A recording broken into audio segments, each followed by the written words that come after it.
Hi Nathan, how are you? Hey, no, the man of the hour. Yes. So, see now my video isn't showing. Oh yeah, here, switch it on here. That's in. So you There can we see you. go. There we go. Yeah, yeah. Just Yeah. move it into center. Mm, that's the wrong direction. I just got Ah, back from I'm all I had my bio break. I think Erin just went to go to the bathroom too. So yeah, yeah, we'll yeah. be So all ready. we'll And be I ready don't to know how much wait. time you have About today. 2 hours. About 2 hours? Yeah, Okay. yeah, yeah, Okay. Awesome. Yeah, let's yeah, go, yeah. man. I'm so excited. I think so. Erin and I, we just did a little pre-game Yeah, workout. that works fine. Um, Yeah. Yeah. And I Mm, think what we mm. both have arrived that we want to do is just kind of let the conversation flow and let you run it, really.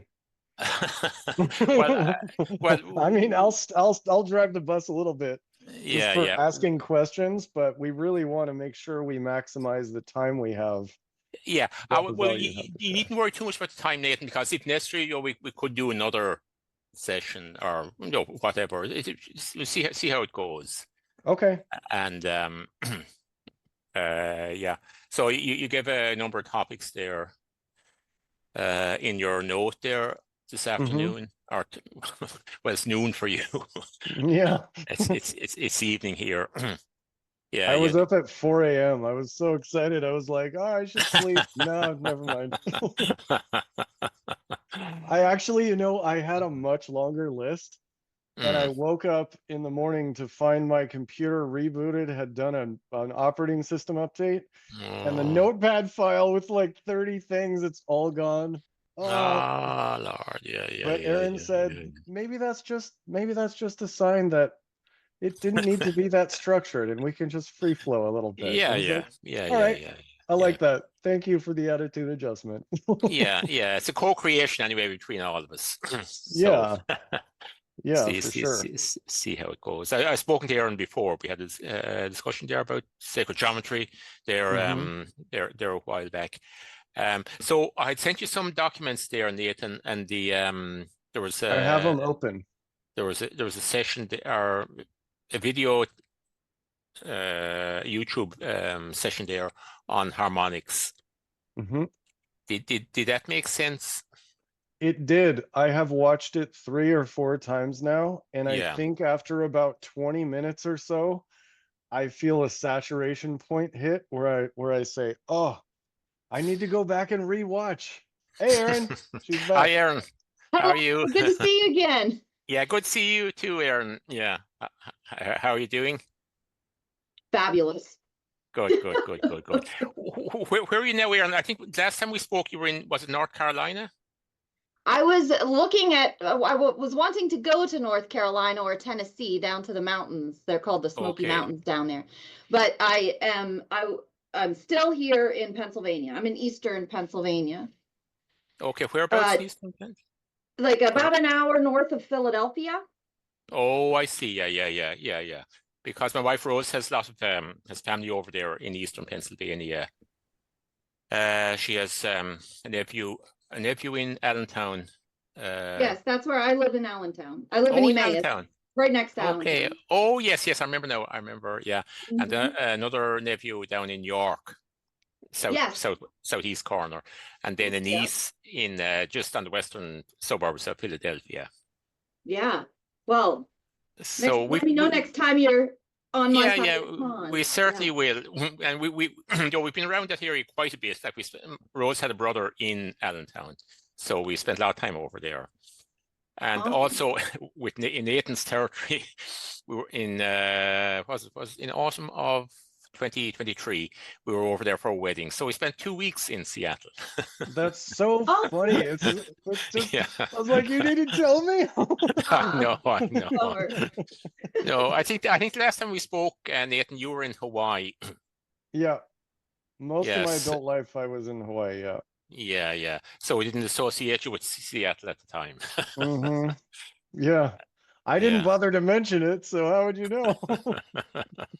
Anyway, we're shrinking the Anyway. distance between us all now. Hmm. It's so Mm, interesting to me how mm.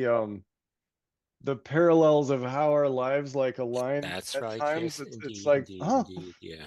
Yeah. oh, maybe it's our codes Mm. and our templates and where that we need to be on the grids also Exactly, exactly, could be a exactly. factor. Who knows? Yeah, yeah, yeah, yeah, Mhm. yeah. And must have Irish roots, Erin, with your name. Yeah, Yes, I Erin do. McGuire is my maiden Oh, name. McGuire. Well, that's a good Irish Hmm. name. Yeah, Yeah. Erin Yeah. McGuire. Yep. Yeah. Yep. You could have more Irish roots than me. Because Maybe, but my father's side is Irish. My mother's side is Russian, Slovakian. Slovakia. Oh, yeah, So, Slovakian. Yeah, yeah, yeah, yeah, yeah, yeah, yeah, yeah. yeah. I've heard mixed stories about exactly where from, so that needs Mm, clarification. But mm, mm. I think maybe what used to be Yugoslavia. Yeah, yeah, yeah, yeah, yeah, yeah, yeah, yeah, yeah, yeah. Like I've worked as an engineer, so I've been in a lot of those places. I've been around Slovenia, Serbia, Montenegro, and places like that. I have not traveled So out of the state. not I would yet. love to. Well, that's not true. I've been to South America and Central America, but Good, good. not Mm, that far. I'd love to. mm. I have Ah, a yeah, friend in St. Petersburg that has invited me to come. yeah. Ah, yeah, yeah, yeah, yeah, yeah, yeah, It'd be yeah, awesome. yeah. Yeah. Absolutely. Yeah. Are you still traveling? No, no. Like we're in our 70s now. So no, we're slowing down as appropriate to our status in life. We used to travel a lot, yeah, but not so much anymore. Like my wife Rose is a US citizen, so we've spent a lot, both have a lot of relations in the US, so I've been around there quite a bit. Yeah, speaking of So Rose, I think you sent me she did a podcast series with Marianne Calloway, Callaway, that's right, yeah. Mac. Mm-hmm. It's so good. It's so good. Oh, great, I great. recently re-listened to it because I found a link for it and I was like, oh, I think I only got halfway through. So I re-listened to Mm, the whole mm, thing.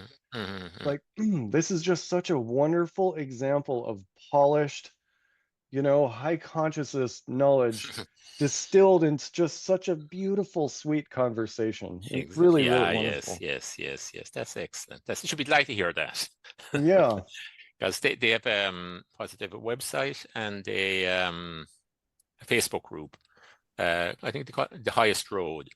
the highest road. That's what it's called. Yeah, Yeah. yeah, yeah, yeah, yeah, I'll yeah. take Yeah, I've notes listened to here. it too. I enjoyed it. Yeah. Mm, When I do end up posting this, I'm going to put links to all of the stuff we reference. I need to mm, take a mm, note mm, for that. But mm, in particular, Noel, before we begin here, I do want to point out that Erin and I were talking about this earlier. Even when we're just looking through the information we have printed out and stored digitally, and like squirrels storing nuts throughout the forest, we have all of these pieces of information in different places. And when we mm, bring them up and say, "Oh, this diagram, this, I want to get the exact translation of this," it's a massive challenge often just to remember where we put it and to find it in an efficient point of time. And your example of the emerald24.org website, oh, yes, in yes. my opinion, in my very Mm, humble opinion, mm, is one of the best distillations of an enormous amount of knowledge that is mm. distilled into a very, very wonderful elementary scale. And Oh, yeah. well, thank you very much. Now, there's another another of those websites up, Nathan. I don't know if you've come across it. I've done a separate series called Fundamental Principles in Creation. Is that on the same site? No, it's a separate Oh, website. okay. The web address is creation-principles.org. Oh, wow. Yay. So that's sort of taking the information, stepping back a little bit from the information and trying to present it in a way that's more acceptable to ordinary people working in the scientific fields, in technical and scientific fields. Okay. Is it .org or .org, yeah. Okay. Creation-principles.org. Oh, I got it. It looks very similar. and in the It format. looks similar, yeah. The style and everything is similar, but the content is a bit different. It's treating some of the same topics, but it's looking at them more from a conventional point of view rather than from sort of a spiritual, esoteric point of view. Oh, this is beautiful. Oh, I'm so happy. Erin and I were talking about this earlier. I'm so Yeah. I'm excited to be able to look at that later. Yeah. Because like there are a lot of people out there searching, and like a lot of people who are not very comfortable with going deep into what they would see as woo woo. Yeah. But Yeah. at the same time, like they have like they're genuinely interested. They're looking for more. They realize some of the limitations of the systems they're working with, and they're keen to explore, and they're very open to discussion. But they don't have a framework for.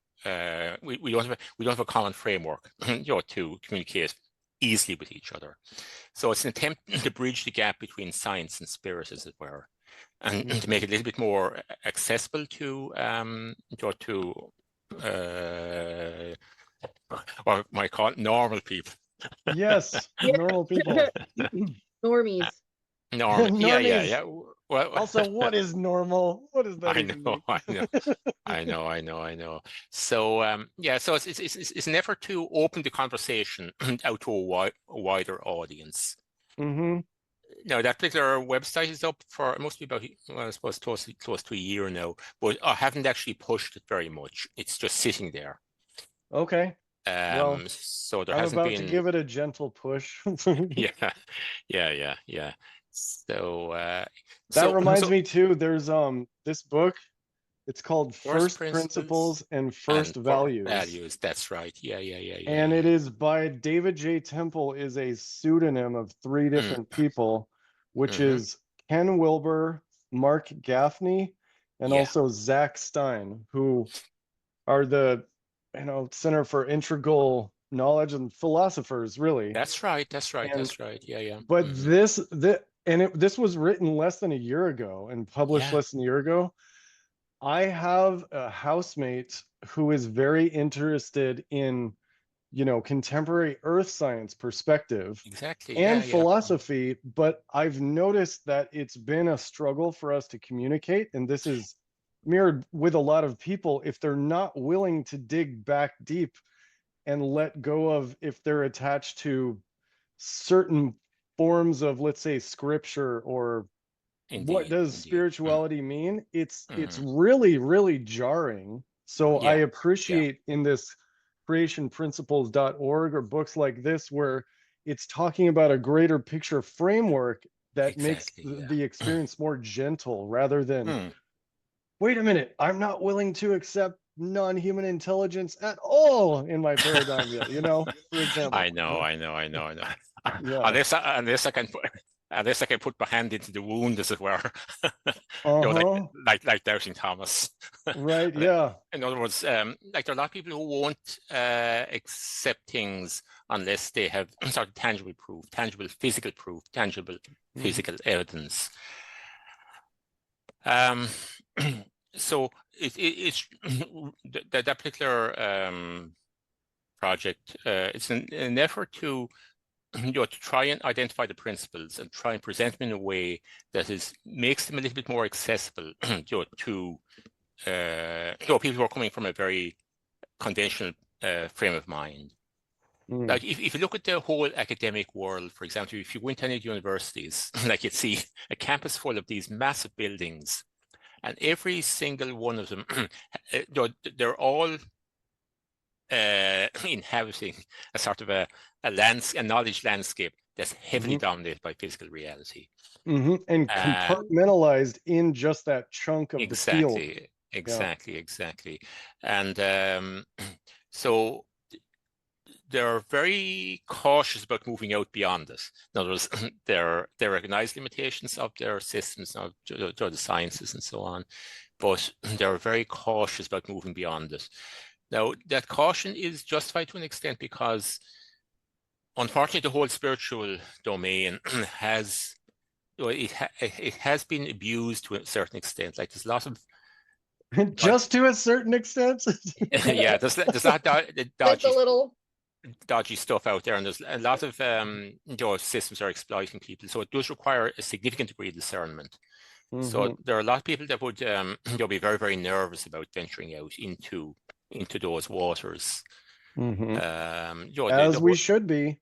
Indeed, yeah. Like there's this fear of cults and fear of cult thinking, and people getting entrapped in those systems or getting entrapped in movements, where people are exploited and so on. And unfortunately, there has been a degree of that, and it is wise to approach the field with a degree, certainly with discernment, and certainly a degree of caution. So it's really attempt to try and identify fundamental principles that people can relate to, and that can provide a framework for exploration and for discussion. So obviously, like it's that's a long journey, and it's a lifetime of journey. It is, yeah. It is, yeah. Or lifetimes. Because people have like they've grown up in a particular mindset and particular mental framework, and this is deeply embedded. And like there are people in universities have been teaching this for decades, and their whole career revolves around it. So it's not easy for some of those people to orient in a new direction. And they need something solid, something substantial that they can relate to. Now, even in KS, for example, in KS, like there's an enormous amount of information. Like KS has a very solid, framework of knowledge, but there's a huge amount of information, very detailed information, and a lot of it isn't important. In other words, there is core information there that's hugely important, and then there are a lot of details that aren't quite so important. So unfortunately, there has been a tendency for what is important to get lost, submerged under massive detail. Or the trigger points that may not be that relevant to a particular person. That's right. That becomes their focus point to just push it away and be like, oh. That's right. Yeah. That's right. Yeah. So, and in fact, that was something that was of concern to Ace and during his life. That he discussed that point several times, like this. The tendency to get submerged in a lot of detail. So so it's valuable to try and to carve out the principles, the framework, the skeleton that the whole information hangs on.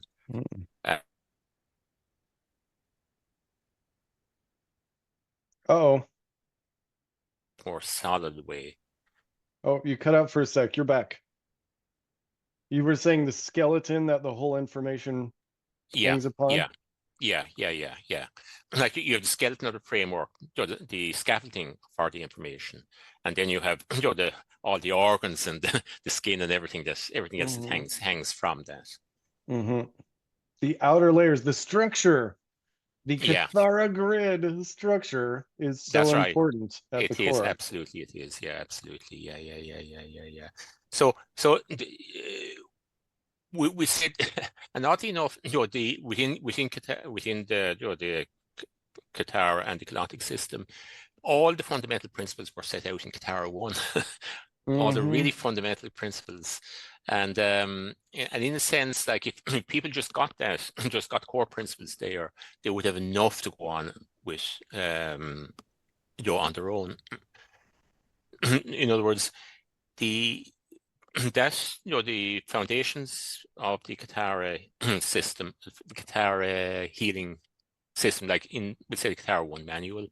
For example, that provides a very solid framework for somebody to grow from, and the whole aim, like our aim with this type of information, is to actually empower ourselves to make the connections where we go live to the information sources ourselves, and we're able to download these and bring them into our lives in a way that's relevant to us and in a way that's relevant to, to the people that we're dealing with. Mm. Mm. Thank you, Noel. Thank you for saying that. That's something that I have experienced a lot in my life. Is I'm often, especially later in life, I'm rather talkative, and I love if someone's like, "Oh, let's follow the breadcrumb trail down the rabbit hole." I'm like, "Really? Let's go." And then they're like, "No, no, not that far. That's too much." I'm like, Yeah, "I'm yeah, sorry. I didn't. Okay, where do you want to go?" And yeah. really, it's about exploring what the co-creative relationship of where Mm, someone else wants to go, yeah, yeah, to listen to that and support that rather than yeah. Mm. trying to force feed them a red pill, if you will, you know? Yeah, yeah, yeah, yeah, yeah, yeah, yeah, yeah, yeah, yeah, yeah, yeah. So, and actually, one of the, probably the core concept in all of these teachings is, we say the concept of consciousness, Mm, and that is one of the hardest to get our minds around because it's the deepest by far. And the thing is, you can't really plumb the full depths of that. It's so deep. hmm So, and because that this is something that in that or that new fundamental principles in creation website, I'm trying to tease hmm out that the the core reality is I'm going to screen share it while we're talking here, just so we have yeah, visual reference. yeah, yeah. Unless you want to. No, that's okay. Let's see. Well, there isn't anything there of huge significance, but yeah, actually, there's no need to screen share that that Nathan. Okay. It's that's just an introductory page for the website. hmm So like if we were to start at the beginning, like the starting point, would be the concept of existence. What does it mean to exist? Mm. Existence is the foundational reality, because without that, there's nothing, absolutely nothing. And in order for anything to be, you have to have existence. You have to have the reality of being, the beingness, the aliveness, the existence. So that is the foundational reality, and everything else derives from that. Now, Mhm. you have this, this core state of pure existence. And in fact, all of the ancient religious systems had this concept of pure being, of pure aliveness, of pure existence. Like in the ancient Hindu Vedic system, like they had it as, like they refer to it as Brahman, as it's an impersonal reality. It's a reality that embraces all of liveness, not just an individual personalization of it. So Not it's just the pieces you like. no, not just a piece. It's the whole lot, and then you have creation arising within that as an exploration of possibility within that state of pure existence. Now, a fundamental issue or factor there is that we say existence it pre-exists creation, and it exists independently of creation. Existence pre predate. Well, not even predates. Yeah. It's not even Yeah. predates.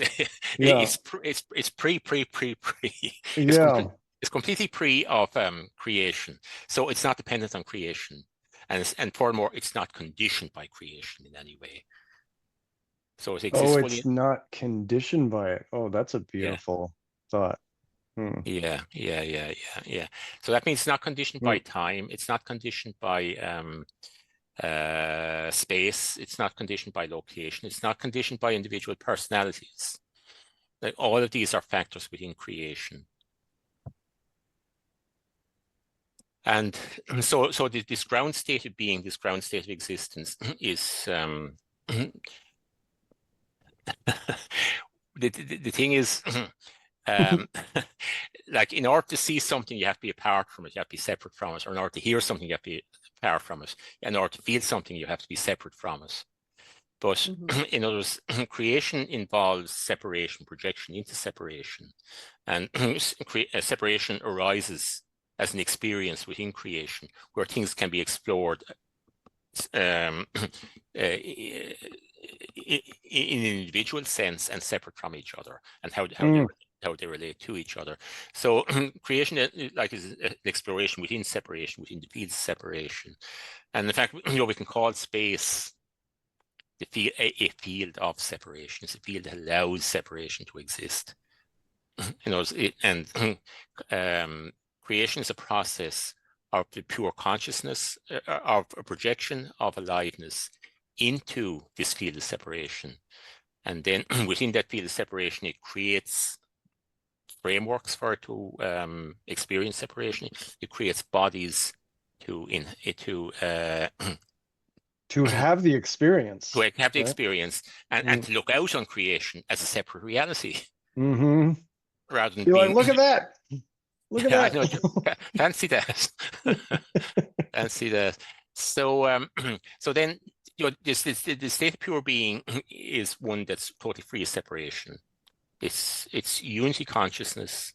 It's totally unified, totally integrated, entirely pure, not conditioned by anything, and there's no separation there. So we can't. It's described as ineffable. In other words, it's not. You can't describe it. But we do need some sort of language, some sort of reference points to relate to it from our point of view. But all we're really doing is describing our own separation from that state. All we're doing is describing our own separation. By the way, I love the word. Yeah. Wow. I love the word ineffable. Yeah, and if you add an I there, we have this acronym, Eternal First Field Intelligence, or Electrothermal First Force Identity, as a description of that unity consciousness. But ineffable is saying that I can't express it. I don't have the words to express it, but I still can know it. That's it. That's the point. That's the point. Yeah. In other words, you approach consciousness and you explore consciousness not by describing it, not by studying it, but by being it. In other words, you integrate within yourself to that state of, you progressively come out of separation, you come into integration, and we expand our field of consciousness, we expand our field of aliveness, our field of being, into the original aliveness that underlies all of creation. And that's how we come into relationship with with source, with consciousness, and with pure aliveness. Now, this state of pure being, it's a bit more than consciousness, because consciousness is the projection into creation. In other words, how that aliveness projects into creation. But like the projection, like there are two aspects to it. One is the aspect of projection, which is sort of masculine in nature. In other words, it's the what is going electrical oscillation. Exactly. Yeah. And then the other side, it's balanced. It has to be balanced by, to preserve the neutrality and non-polarity and all that of source. It has to be balanced by an equal return flow, and the return flow is one of sensory. In other words, the sensory absorption of the experience. In other words, where the experience is collected, integrated, and is brought back into consciousness. And consciousness, it comes in through the senses. The senses are feeding. They're overcoming the separation, and they're drawing the experience, the reality of this, his being experience, drawing it back into like the efferent and afferent nervous system. That's right. Yeah. Is that same thing? Yeah. Drawing it all back and bringing it home to to the total aliveness of source. So we have these two aspects, started the male, the female, the projective, the receptive, the ones that receives the return flow, and that brings it back home in a balanced way. So now, as part of the projection, like there is the concept of will. What in other words, when we as source project into creation, what are we willing ourselves to experience? What are we choosing to experience? Would intent be a synonym also exactly for will? I told you, intent. Okay. Intent, will, direction, or volition as well. Volition. Yeah. Yeah. All of those together, like they're all going in the same direction. And that's the projection out into creation, to explore something, to experience something. And the return flow then is the sensory integration of that experience and bring it back home to consciousness, and then bring it back into the full aliveness of source. That resonates a lot. Erin and I were just in our pre-recording, we're talking about the lotus petal is the push out, and the sensory apparatus, the apartheid, is the reception back. That's right. It is. Yeah. That resonates a lot with me. Yeah. Absolutely. Yeah. So once we, so with consciousness, like it's so deep, like it is the ultimate reality of everything, and it is so deep that you almost can't encompass it, can't embrace it, from a perspective out here. You have to actually integrate it back into it and become it and be it. And then embody it. And then embody it. That's the critical thing. And then so once we do that, once we rebuild the connections all the way back, then that allows us to hold that presence in an integrated way in the world.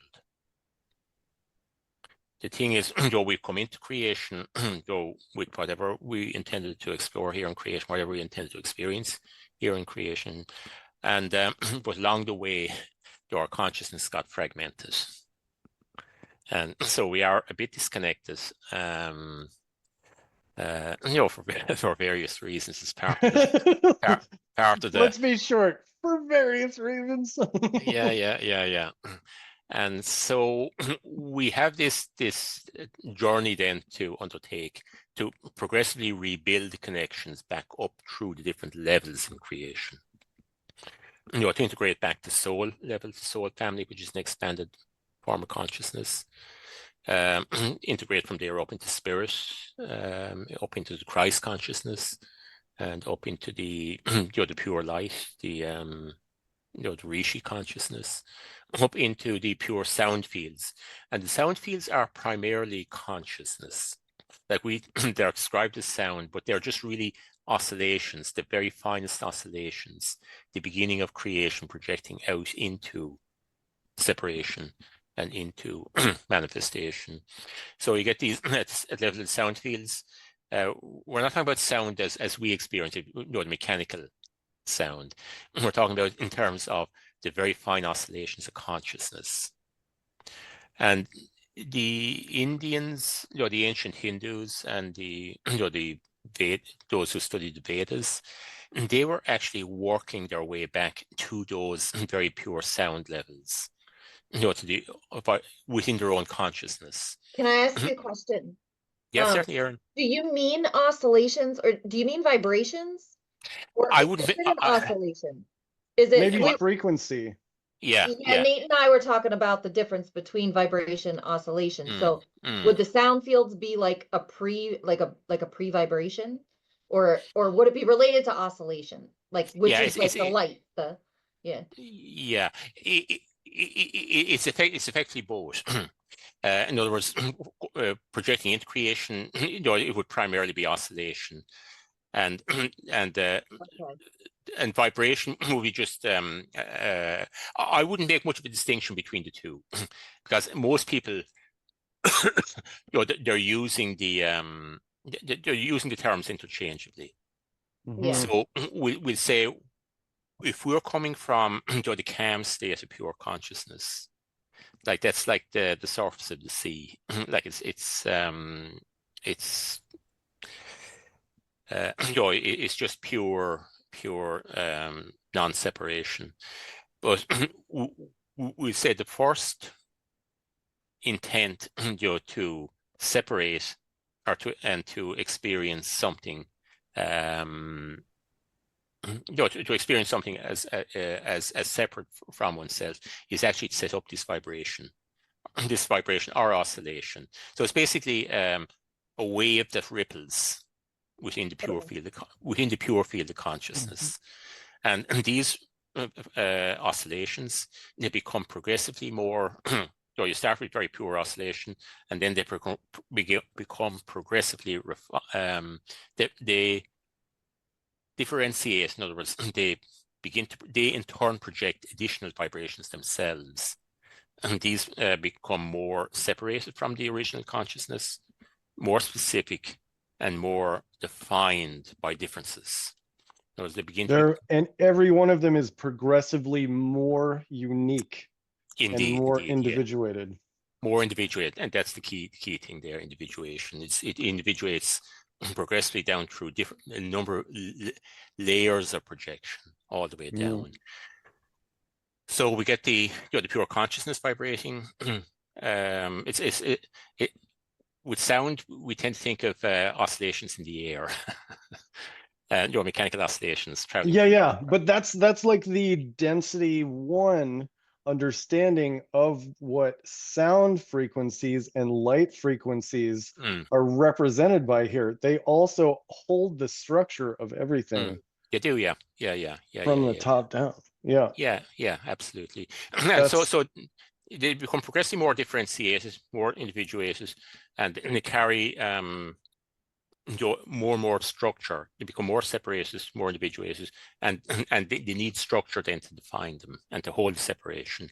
So they progress from pure consciousness down to light, the pure light, and then the light in turn differentiates and comes down into matter. And now the light is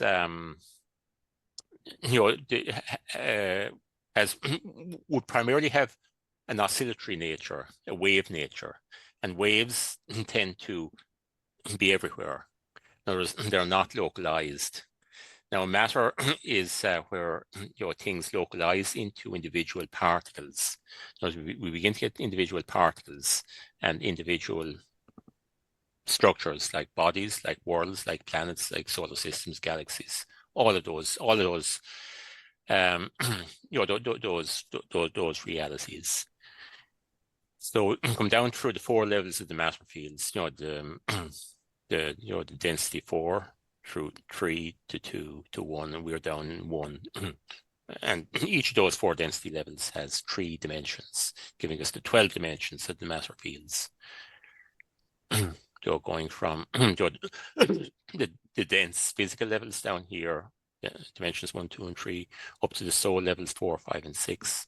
And soul levels are a much more refined version of what we have down here.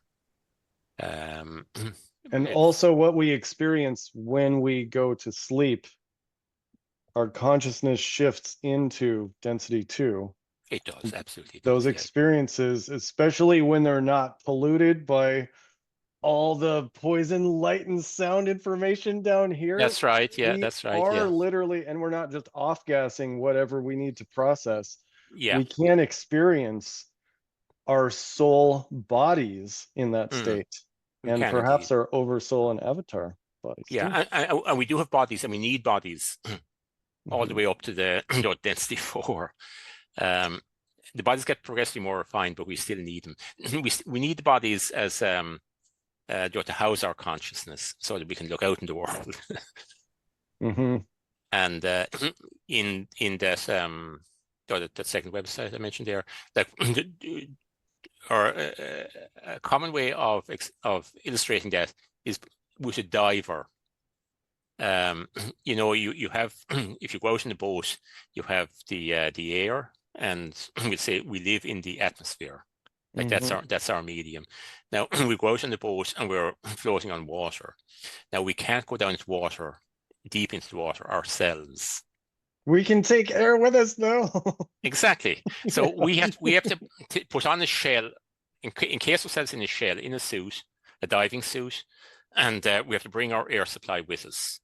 that allows us to, we put on this this body, and then we dive into the denser medium, and we go down into it, and then we can explore down there. But it's the diving suit that allows us to do that, and that's our physical body is very similar. It allows us to be present in a denser environment. It allows our more refined consciousness to be present in a denser environment in a functional way, and to experience this. And then once we're finished diving, once we're finished exploring, we come back up. We take off our suit. We don't need it anymore.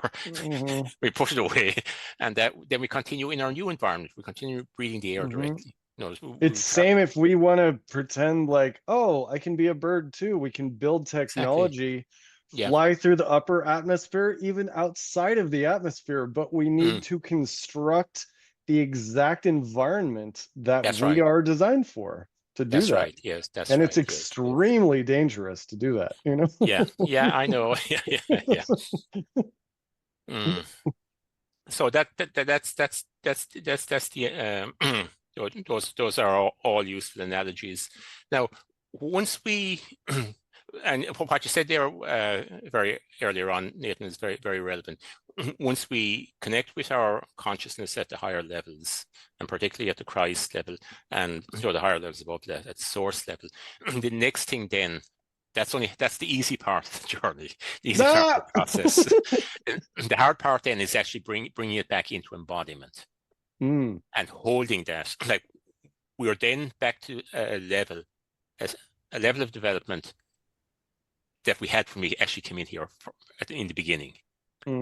That's all we've done. We've just gone back to the beginning where we were from projected in here initially. Adachi return, that's easy.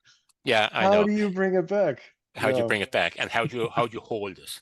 How do you hold it? How do you embody it and anchor it and hold that presence here in physical embodiment? And that's a real challenge. Definitely. I can identify with that a lot because I know I've heard the term peak experience, also spelled P-E-E-K by Ken Wilber. It's like, boop, it's like you can see for a moment, but to hold that, to maintain and be consistent with holding that space. That's right. That is the challenge, because absolutely, I can be in a good mood right now talking to you, but an experience I might identify as like, I don't know, negative, might happen in the next couple hours. How do I hold that space? That's right. And keep it consistent. Yeah, absolutely. Yeah. And also that we were able to hold not just hold a presence here, but hold a useful presence. Where we can help. Word as a function. Yeah, because once we're integrated our own consciousness back, we're also integrating connection to all the other expressions of consciousness in the world around us. So we'll say the consciousness that we're carrying within our physical body is only a fraction of what we are. And as we're integrated to these higher levels, like we come to a point where we realize that, well, first of all, we connect with our own family, our own extended families at all the different levels. And then we recognize that that's reflected in physical reality here by our oneness with the people around us, and not just the people around us, but the life forms around us, like the trees, the birds, the animals, and so on. And so that we can start to help those in a practical way, because in helping them, we're also helping ourselves. We're helping the larger life. Like, because in reality, we're not just the consciousness that we embody, but once we integrate, we're one with the consciousness that expresses all of life. We are the totality. We become one with the totality, and there's a responsibility associated with that. So in that sense, then everything becomes family, and we have the responsibility to help where we can. Now, there's a balance here with the whole issue of free will. Like every being that projects into creation, like they have their own purpose here. And we have to, and that is allowed for, we have to respect that. So we have to respect free will and allow people to experience what they want to do, even if it is negative. Absolutely. Now, Noel, that reminds me something that about like 5 weeks ago or so, I don't know. I went through an experience that was very, very challenging for me. And to forgive that happened, or that another person, another being wants to express what the opposite of what I value is, which is maintaining a vertical line. But really that's my choice. That's right. And That's right. to Yeah. let go and forgive that is also part of, it's very important to me. And Erin reminded me, as far as core principles go back to, of what free will is that an eternal experience or a finite experience, neither one can exist if there is not consequence to action. If the projection does not have a sensory feedback loop related to it, beingness can't exist.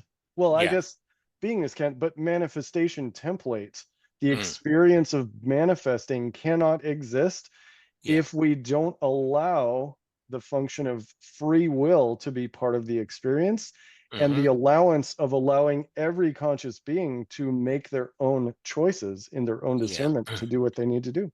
Absolutely. Yeah. So, and part of that free will too is allowing them to, to make their choices, but also allowing them to face the consequences of those choices. In other words, if they do something bad, the bad consequences are that's their lesson, as it were, and we can't protect them from that. No, we have to allow both the free will and the consequences of the choices. And also, so we say consequences are very important. Like this, everything, as you said, there has consequence, and those consequences are very important because they bring the experience home. Like we project things, we try things out, and the lesson is in the consequence. The consequences will tell us whether what we're doing is evolutionary or not, whether it's good or bad. And so those lessons are very important. They're part of our learning and the part of our evolution. And we can't really deprive people of their lessons, even if the lessons may be very hard. So there is the question then of knowing the boundaries, of knowing where we can help and where it's not appropriate to interfere. And when is the help we offer enabling and helping to perpetuate whatever the problem might be? Exactly. So it's a very, very, very delicate balance, and in a lot of these situations, like there isn't, there aren't absolute right and wrong, and so it's a dynamic balance that varies from situation to situation and even from moment to moment. And it's being able to, it's really a question of being responsive to that, being able to read the situation. And also some of the time we may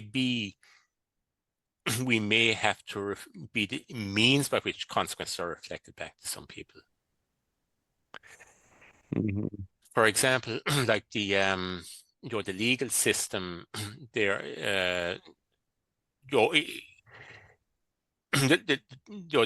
framework of laws and the legal system within the country, it does serve a purpose. Law enforcement, right? Yeah. So it does provide a framework for reflecting consequences back to people, but it does need to be guided by principles and by fairness. And in most developed legal systems, that does happen. And maybe maybe the degree to which it happens can be too lenient at times, too tough. Are too tough, indeed. Depending, it's a balance. Yeah. It's a balancing, and it's constant. It's something that needs constant refinement. But so people in law enforcement, for example, are in the business of reflecting consequences back. And it's not a pleasant thing to have to do, but it's something that it's part of life here. And sometimes we may have to reflect consequences back. You know, that even reminds me that in I'm not sure how global this is, but in the American, like the judicial system, it's represented by Lady Liberty, who has a blindfold on and she's holding a balance. That's right, yeah. In her hand. Statue But of she's Liberty. blind. She's not looking at it. It's so it's just reflecting consequences back. So we are part of the live stream, and we play a role, and we constantly have to read and adjust and trim the sails. But the more connected we are, the more we will align ourselves with the highest outcome or the best outcome in specific situations. And parents with children, like this is always an issue. Parents are responsible for the children and for guiding the children and helping them to develop. But at the same time, like they have to allow the children to learn from their lessons. They have to allow them to make their mistakes and get hurt if need be, to learn their lessons. And parents can, like the concept of the helicopter parent who is constantly looking over the child and protecting them from everything and anything. And that's not necessarily good for the development of the child. Like if the child puts their hand too close to the fire and gets burned, like that's an important lesson, and they won't do it again. So with parents and handling children and all that, these issues are live, and they're constantly being negotiated. And they're constantly evolving too. I know that's like I grew up as a child in the 80s, and I was in a rather sheltered, homeschooled family in Colorado at the time.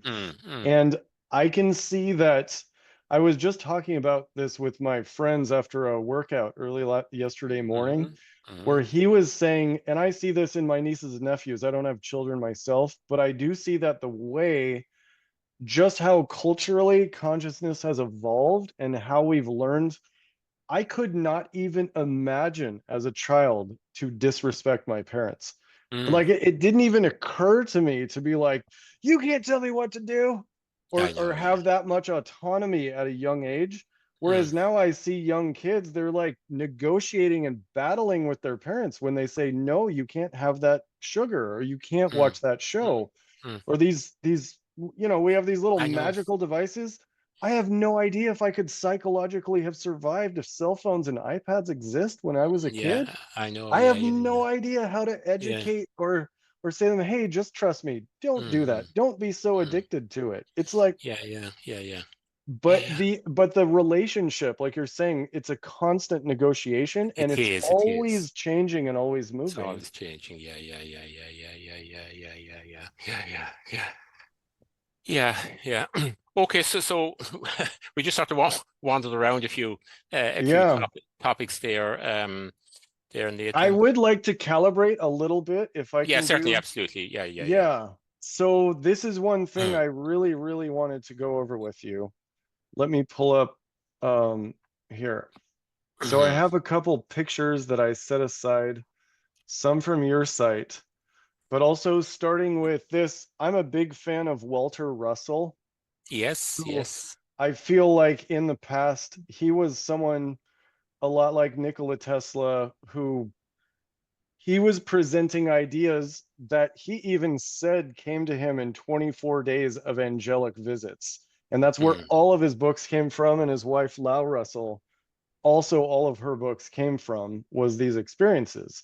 And this is using 12 as a base number pattern, not 10.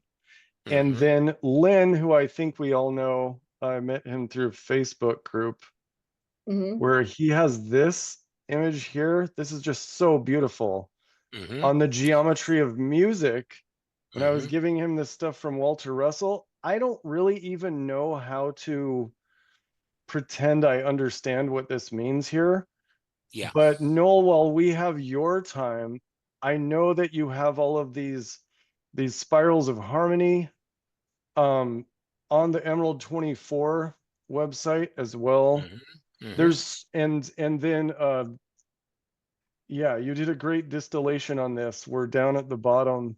What I would like to do while we have time together on this recording is to just have you give us a sense of scale of what this all means. Like, here's another one I wanted to bring up. This is cymatics, that Hans Mhm. Jenny, who passed away in Yes. 1972, and its Mhm. relationship to the different sound tones that Mhm. can be represented with modern day technology of when we say ah, eh, I, o, u, and Yeah. then what the other cultures from the past, like these are cathedral windows and what they look like. That's right. That's right. Yes. Yes. That's Yes. so fascinating to me. So if you Mm. want to take it away, I don't know if you Mm. have anything like prepared, but I would really love to go into you with what is the difference between a Krystic music scale and the work that you did with Asan and Wilbur Southey. Um, who I realized that I didn't know that he was South African. I've never met him That's before, right. but I do That's have right. Yeah. the printout of the map of all the That's right. gates and ley lines on the planet. I was That's like, right. oh. Yeah. Yeah. Yeah. No, Wilbur did wonderful work with the mapping. Mhm. Wilbur was very, very skilled in software, and he actually wrote software back in the 2000s. He wrote mapping software, to take, to create background maps and then to add foreground detail to the maps. So that was quite an effort then, because there was no mapping software readily available. Whereas nowadays, mapping software is widely available. Like you have Mhm. Google Earth, and then you have all the the mapping GIS systems, geographic information systems. Like the GIS systems are incredibly powerful now, and Mhm. readily available and easy to use. So yeah, and get a sense of what you're after there. So well, I'll just bring up two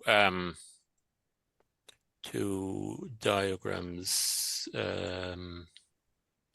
Is See Wilbur here. Southey still around, by the way? He is, yeah, Do you know? he is still around, but he's not active. Um, uh, After 2012, like things tend to fall apart a bit. Mhm. Are you still in contact with him at all? To a limited extent, yeah. I haven't been in direct contact with him now for a while. I was in contact with him at the time that Asan passed away Okay. there back in 2001, sorry, 2021, but not recently. But he's a great guy who's done wonderful work, and Mhm. and he was part of a discussion group. Like Asan used to, oh, he had a group of people, discussing groups of people discussing various topics, and so there was a lot of work done, a lot of useful work done with that. And Asan was very open and supportive of these various initiatives. So That's beautiful. I did want to mention something too that really stands out to me just about the not only the presentation that we have of all these materials, whether we call them freedom teachings or mm, Tantri or Raya or all of the names for it. yeah, It's most of it, and the reason it has been preserved is because of volunteers exactly, that yeah, chose to keep it, and especially the different times like post 2012 and all that, where a lot of it just kind of it just disappeared. And if yeah, it yeah, weren't yeah, for hard drives and other friends that I've met since I really got, mm, back into the work to realize like we did save it and it yeah, is yeah. continuing to evolve and we are, That is, yes, yeah, yes, yes, yeah. you and Wilbur are a great example. Anyway, go ahead, Noel. Well, yeah. Well, there are many now. we say an important thing is that, and this is something that start to discuss a little bit in that fundamental principles website, is that the information itself is live. The information itself is conscious in its own terms, and it exists as a sort of a level of consciousness in the higher, up in dimensional space, in higher dimensional space. So the information. And actually, the nearest thing we have to an analogy is, the cloud computing. Yeah.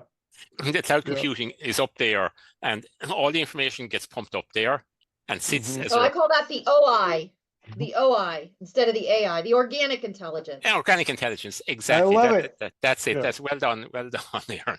Yeah. So the cloud is like this this pool of knowledge, or the pool of information that exists up there, and we have connection to that. And in fact, a lot of our memory works directly from there. So we're pumping information up there into the cloud, and we're bringing it back down. So like the information is up there, and really anybody who plugs into it can tap it. And that is really where we need to go with all of this, is to build our own connections to it. Build our own connections to the living information fields. Like it's not, we're not talking just about records that are on CDT plates, or records that are on manuscripts hidden in the Himalayas, or hidden in caves somewhere. Like, okay, their physical records are preserved, but they're also, the living records. And these are the equivalent of the halls of records, and the group conscious, or the collective consciousness of humanity, the collective consciousness of creation in a sense. So the projection into creation uses the information from these information fields to culture what's down here and to influence what's down here. And then the experience is brought back up and is held up there. And it's held up there for as long as it needs to be processed. In other words, if there are still loose ends that people need to work with, it'll remain intact up there until everybody has integrated what they needed to do with that, and until that has completely served its purpose. And so at that point, then it can then sort of integrate back into the total unified consciousness of source.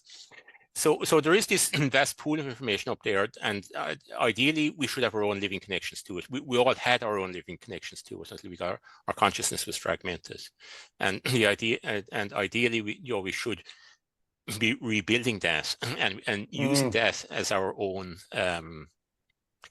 as our own library. Exactly, Erin. Exactly, yeah. So that is the universal cloud. Universal cloud. I love it. I really appreciate that, Noel, in that perhaps may I focus my intent on when sharing this information. It is to encourage everyone else, to remind them that they have access to that too.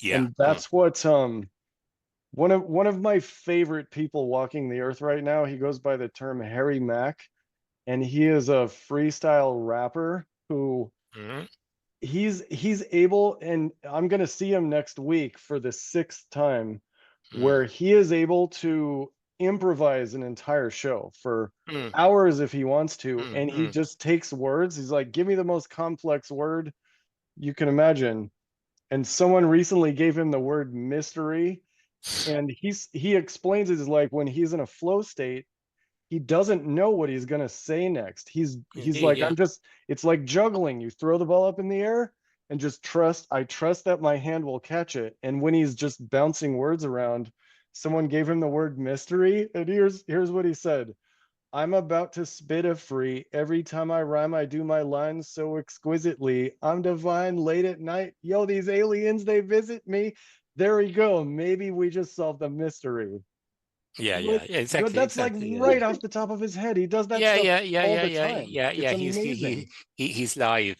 And we say a lot of great scientists were also doing that. Like the likes of Tesla, they had these living connections. Like they're connecting to the principles in creation, but they're also connecting to the history. They're connecting to the geography. They're connecting to the technology, such as it is.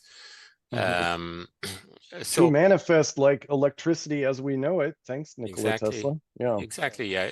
So they're downstepping stuff, and the likes of the great scientists like Einstein, like he was highly artistic and highly creative. And he said that he used to get most of his inspiration from going into a quiet state within himself and holding that space. He would put the problem or the question into that space and let it sit there, and the answer would come to him. Yeah. So he was taking it upstairs and getting the downflow on that. So like these people were stepping down information from those levels. And musicians also, like, they are taking their inspiration, and musicians and artists and so on. They're learning to interface between those levels and the reality down here. Yep. I feel like that reminds me, before we go ahead here, that I'm a big fan of Joseph Campbell as well. My sister and I recorded something where one of my favorite things Joseph Campbell said is the role of the artist is to communicate the transcendent to the elementary. Exactly. And That's we it. are Yeah. all artists when we do that. We are. You Yeah, as an engineer, like I do IT data science stuff, yeah, but yeah, ultimately, absolutely. Yeah. I don't know what the answer is going to be. I need to set aside and send up the question and divine what the answer and manifest the answer. I have no idea. Half the time, my job, I feel completely unqualified. I was like, how am I going to figure this out? I know. Yeah. Absolutely. Yeah. Yeah. And that's the joy of of life.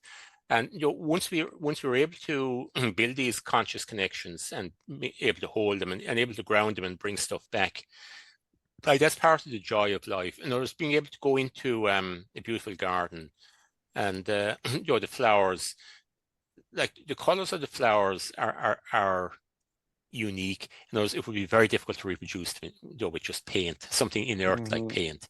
The colors are unique because they're alive. The plants themselves, like, they carry their own life. And if we can relate to the aliveness of, we say, the trees, the plants, and everything in the space around us, and even the in a beautiful space, like, there is a sense of transcendence in that space. In other words, the transcendent is present in the space itself. So if we can communicate with life at that level, in other words, if we can have those connections within ourselves and then have those connections mirrored in we will find that they are mirrored in the world around us, and we can build that connection from us to the life forms around us, and then from them back through us up into the into the higher levels of creation. So we're all part of this this cycling of consciousness, cycling of attention, cycling of energy, in and out of creation all the time. And so we can be sort of a conscious and active participant in the act of creation, in the experience of creation in the world around us. And that's the joy of building building this level of conscious development, conscious integration, and then bringing it into the world around us. That's beautiful. I love that. It also reminds me of, I don't know if it was Yesha or Asan who said this, but it's just a principle in that what I see externalized, what I can experience externalized, is only that which is activated in my template and embodied. Everything else, and if I were to ever be in a victim state or like a victim experience of, say, prove it to me, that's not true, prove it to me, I know. That means I am resisting what is. I am resisting to embody and allow that into my template. And yeah, I have a little, he showed up, I'm not sure if it's a crow or a raven, but I've been taking my drum, my djembe drum that I made in Hawaii, out on the lanai here when the sun rises, and as the sun is rising, I'll just sing and drum. Yeah. And I still don't know if it's a crow or a raven, if it's a he or she, it doesn't really matter. Yeah, it's But alive. sometime in the day, like It's like, poke around and be like, hey, what are you doing? What are you doing over there? I know, yeah. And then he'll knock his little beak on the sliding glass window over there, and he drops a little trinket. Like yesterday, it was a shell. The day before, it was a bottle cap. But he'll be like bonk bonk, and I'll look over, and then he'll fly away and just drop something. I'm like, oh, thanks, buddy. Oh, I it's know, I like know, the I know. most heartwarming, life Of course affirming. it is. Of course it is. Yeah. Yeah. And like they can help us evolve and we can help them evolve. And that's what life is all about, because we're all family. Once we integrate connections within ourselves, like they're reflected in the world around us. Beautifully said. Yes, they're reflected in the world around us when we evolve ourselves. Yeah, I love that, Noel. once we rebuild those connections ourselves. Yeah. Mm-hmm. Yeah. Okay. So I'll just let me see now. Just pull up. I'll just pull up a particular diagram. So I'll do a screen share now. Share screen and screen 2. Yeah. So share. Is this visible? Yes. Yeah. Okay. This particular diagram is actually. Oh, sorry.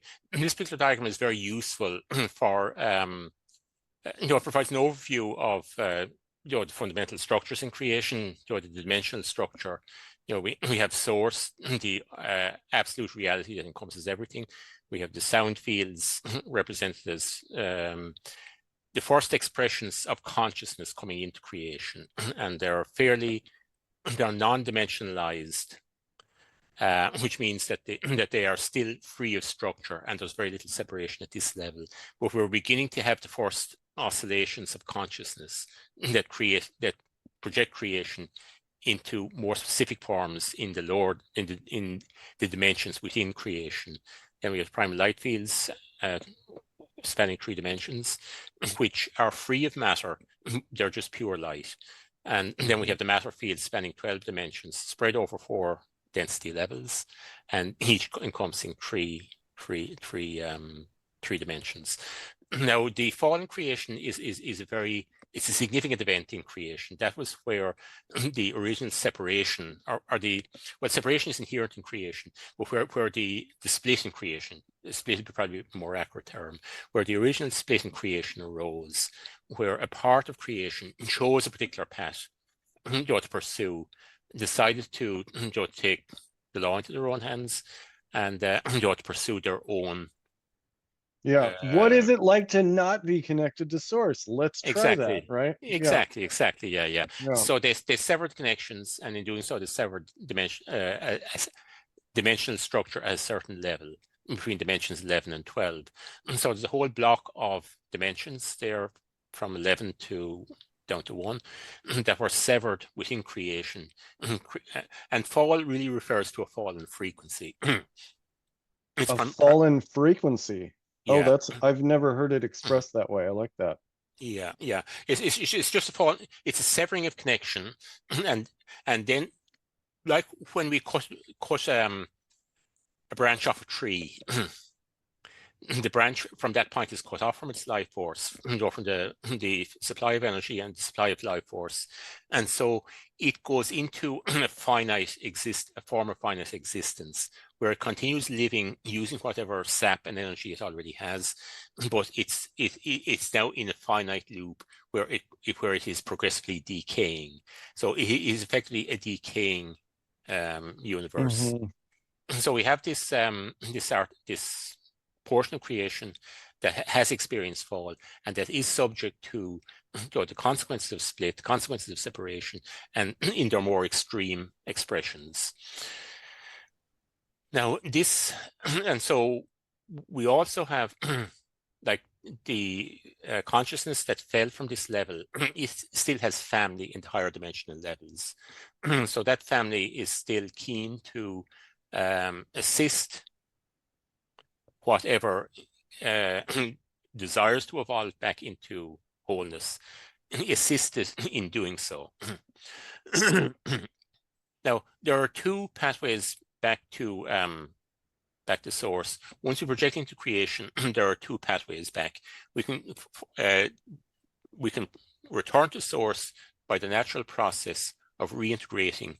In other words, we project down through the dimensional levels, and we can reintegrate back up through the dimensional levels. That's the pathway. And that's where we take our memory with us. That's where we take the memory with us, and we integrate our consciousness and expand back into our original wholeness. And we progressively transcend separation and ultimately transcend all separation. Now, the alternative to that is where we have polarity, two polarities exist in relationship to each other. They're separate from each other. Now, there are two pathways back into integration: the evolutionary process of the polarities come together again, integrating and neutralizing the difference, neutralizing the separation, and going back into the neutral core and going up in frequency and evolving back into integrity with source. Now, the alternative for where the polarity is sufficiently severe that for whatever part of the polarity cannot evolve back up in frequency, that will, as the polarities come together, they will clash against each other. And in doing so, they will actually shatter anything that cannot go back up. So whatever cannot go back up goes down through a process of disintegration. Which eventually will end up as space dust. As space dust, yeah. Yeah. So we have the process of evolution back upwards, and we have the process of devolution downwards. So the devolving expressions of creation, the devolving consciousness, or the portions of creation that are devolving, they will progressively fragment. They'll break up into smaller and smaller units, smaller and smaller bodies, increasingly disempowered, and they will disintegrate into space dust. Now, the important thing is that it's the bodies that disintegrate.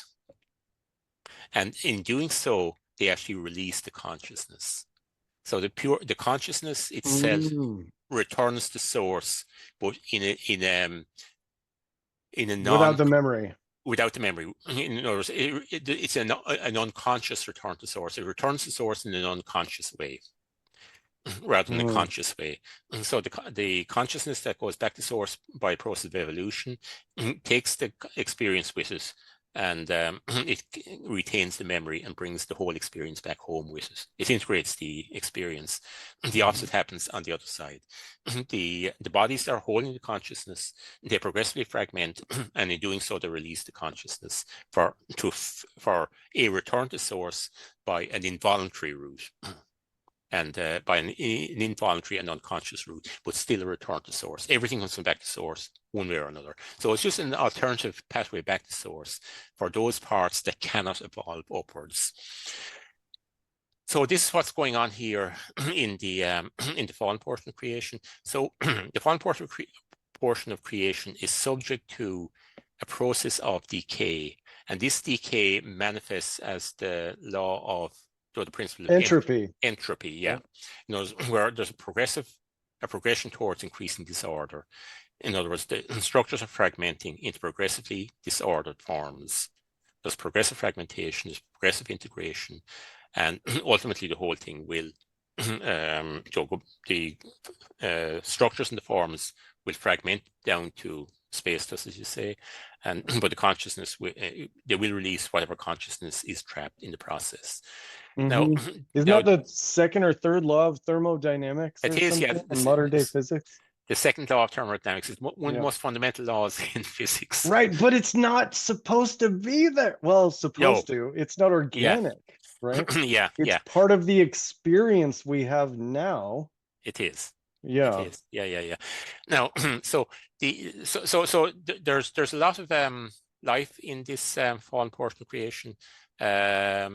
And there's a lot of life there, and this life creates additional expressions of life. You know, there's the process of creating new bodies, creating new life experiences, continued in this space. So there's a lot of life was birthed down through the lower levels that were carrying the consequences of the original split.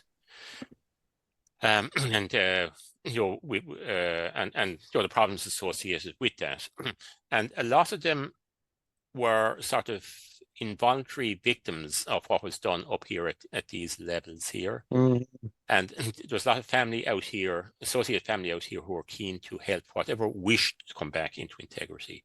So this is where the process of the dimension 12 is of key importance, because that is the first dimension that didn't experience fall. In other words, that is the dimension that holds the original integrity of creation, of natural order in creation. So this is the level of Christ consciousness, and and Christ has more to do with consciousness than with any individual personality. Individual personalities can embody that consciousness, but the key essence is that it is a level in consciousness, and it's the first level of consciousness that's pure, that's free from fall. So this level here is very important in terms of integration, of integrating back into wholeness. Now, so there is this and the Christos realignment mission is exactly eventually what seated human beings, because we can embody Christ consciousness from in density 1. Yes, all right. That's right. Yeah. So that is the whole the Christos realignment mission. Then is the process of holding the integrity of the original natural order of creation in the 12 dimensions. Those taken from dimension 12 down through the lower dimensions to create an intact portion of creation that is in integrity with original natural order and with the original intent for creation as embodied at the level of the Christ consciousness. So there is a lot of consciousness at this level here, and this is interacting with the fallen consciousness in creation, and this is the Christos realignment mission. It is the process. Beautifully stated. Let's go. I know. And here we are completing the mission that's been going on for billions of long time. A long time. Let's put it that way. Going on for a long time. Yeah. So we're bringing. So this is the opportunity is there to connect with the original natural order in creation and the purity of the original Christ consciousness. So this is made available to the fallen portions in creation to allow for what can evolve, or what wishes to evolve, or what can evolve, to do so and to come back into Christos realignment and to ascend back up into its original natural order. So it's effectively a workaround from the original fallen creation. So we have these two realities. Now, our present physical universe is largely described in this space. There's all the laws of physics and everything relate to this, and a lot of our structures and so on in terms of the tree of life and all of that. All of our institutionalized information that is compartmentalized is also representative of studying and looking exactly at the shadow creation elements. Right? Yeah, absolutely. Yeah, it's the dimensional structure in this space is described by the tree of life, and that is the value of the tree of life. It's effectively a map of the dimensional structure relevant to this particular reality. And the calibrate then is a map of dimensional structure relevant to the original natural order and creation, to this reality. So that puts the two in juxtaposition. Now, science is working within this space. It's working within the limits of that. So science sees creation beginning at the Big Bang. So guess what the Big Bang was? Right. That was the fall from density 2 to density 1. From well, actually, dimension 12, dimension 12, dimension 12, dimension 2, dimension 11. Yeah, so it happened way back when. But what we can see, what like modern contemporary earth science looks back and sees, what's that, 13.2 to 0.8 billion years, they say? But that was just the 2 to 1 point. That's that right, wasn't the crack back at 11. No. True, yeah. So we're now, if we just look at the the scientific the current scientific understanding of creation and how it emerged and its nature. It's basically describing this reality, but it's incomplete. In other words, it doesn't make sense and so on, because it doesn't explain how the Big Bang happened or where the Big Bang came from. Right. What was the Or original? why the universe? Yeah, why did this happen? How did it happen? What caused it to happen? Yeah. And then where does it go at the end of the process? Like where does the consciousness and so on and the life in the universe go? And furthermore, it doesn't explain life. It doesn't. It was something that we had to go through. You know, science is very focused on the physical, and that's something that we had to go through. It allows us to escape from a lot of superstition, and it did empower us, but primarily at the physical level. So now we have the challenge of taking that as a foundation and building up from it to a more complete and more expanded understanding of the totality of creation. In other words, what is the larger reality that contains all of this? What is the larger reality that fuels that source that fuels us and that gives meaning to us, that gives purpose to us, and that actually feeds life into us? So we're in the process then of expanding our understanding to embrace this larger reality. Now, our religions also are the religions. Yeah, but they are they are the product they are the product of spiritual teachings, but they're also the product of the politics of the ages that pass through. You know, they're a compromise with the political environments that these traditions have had to survive through. So their perspective is somewhat limited by that, and the gods, most of the gods that we're dealing with are not pure gods in the sense that, in the ideal sense. They're just higher beings, higher dimensional beings within this space. Who took the sacred tones like, I'm Ra. That's right. Worship me. I'm this, I'm that. Go kill those people. I know, yeah. So that's where the whole invasion mentality comes from, where the desire to to conquer resources. It's arising from a lack, a sense of separation, and a sense of lack. There's a lack of energy, there's lack of resource. So in order to secure your existence, you have to get a source of energy, a source of fuel. So they have to conquer land, they have to conquer people, they have to conquer whatever has life force. Whatever has life force, and that's ultimately the goal, is the life force, the energy itself. Noel, this reminds me too, I love the shorthand term of the creation of the VV game, the victimizer game.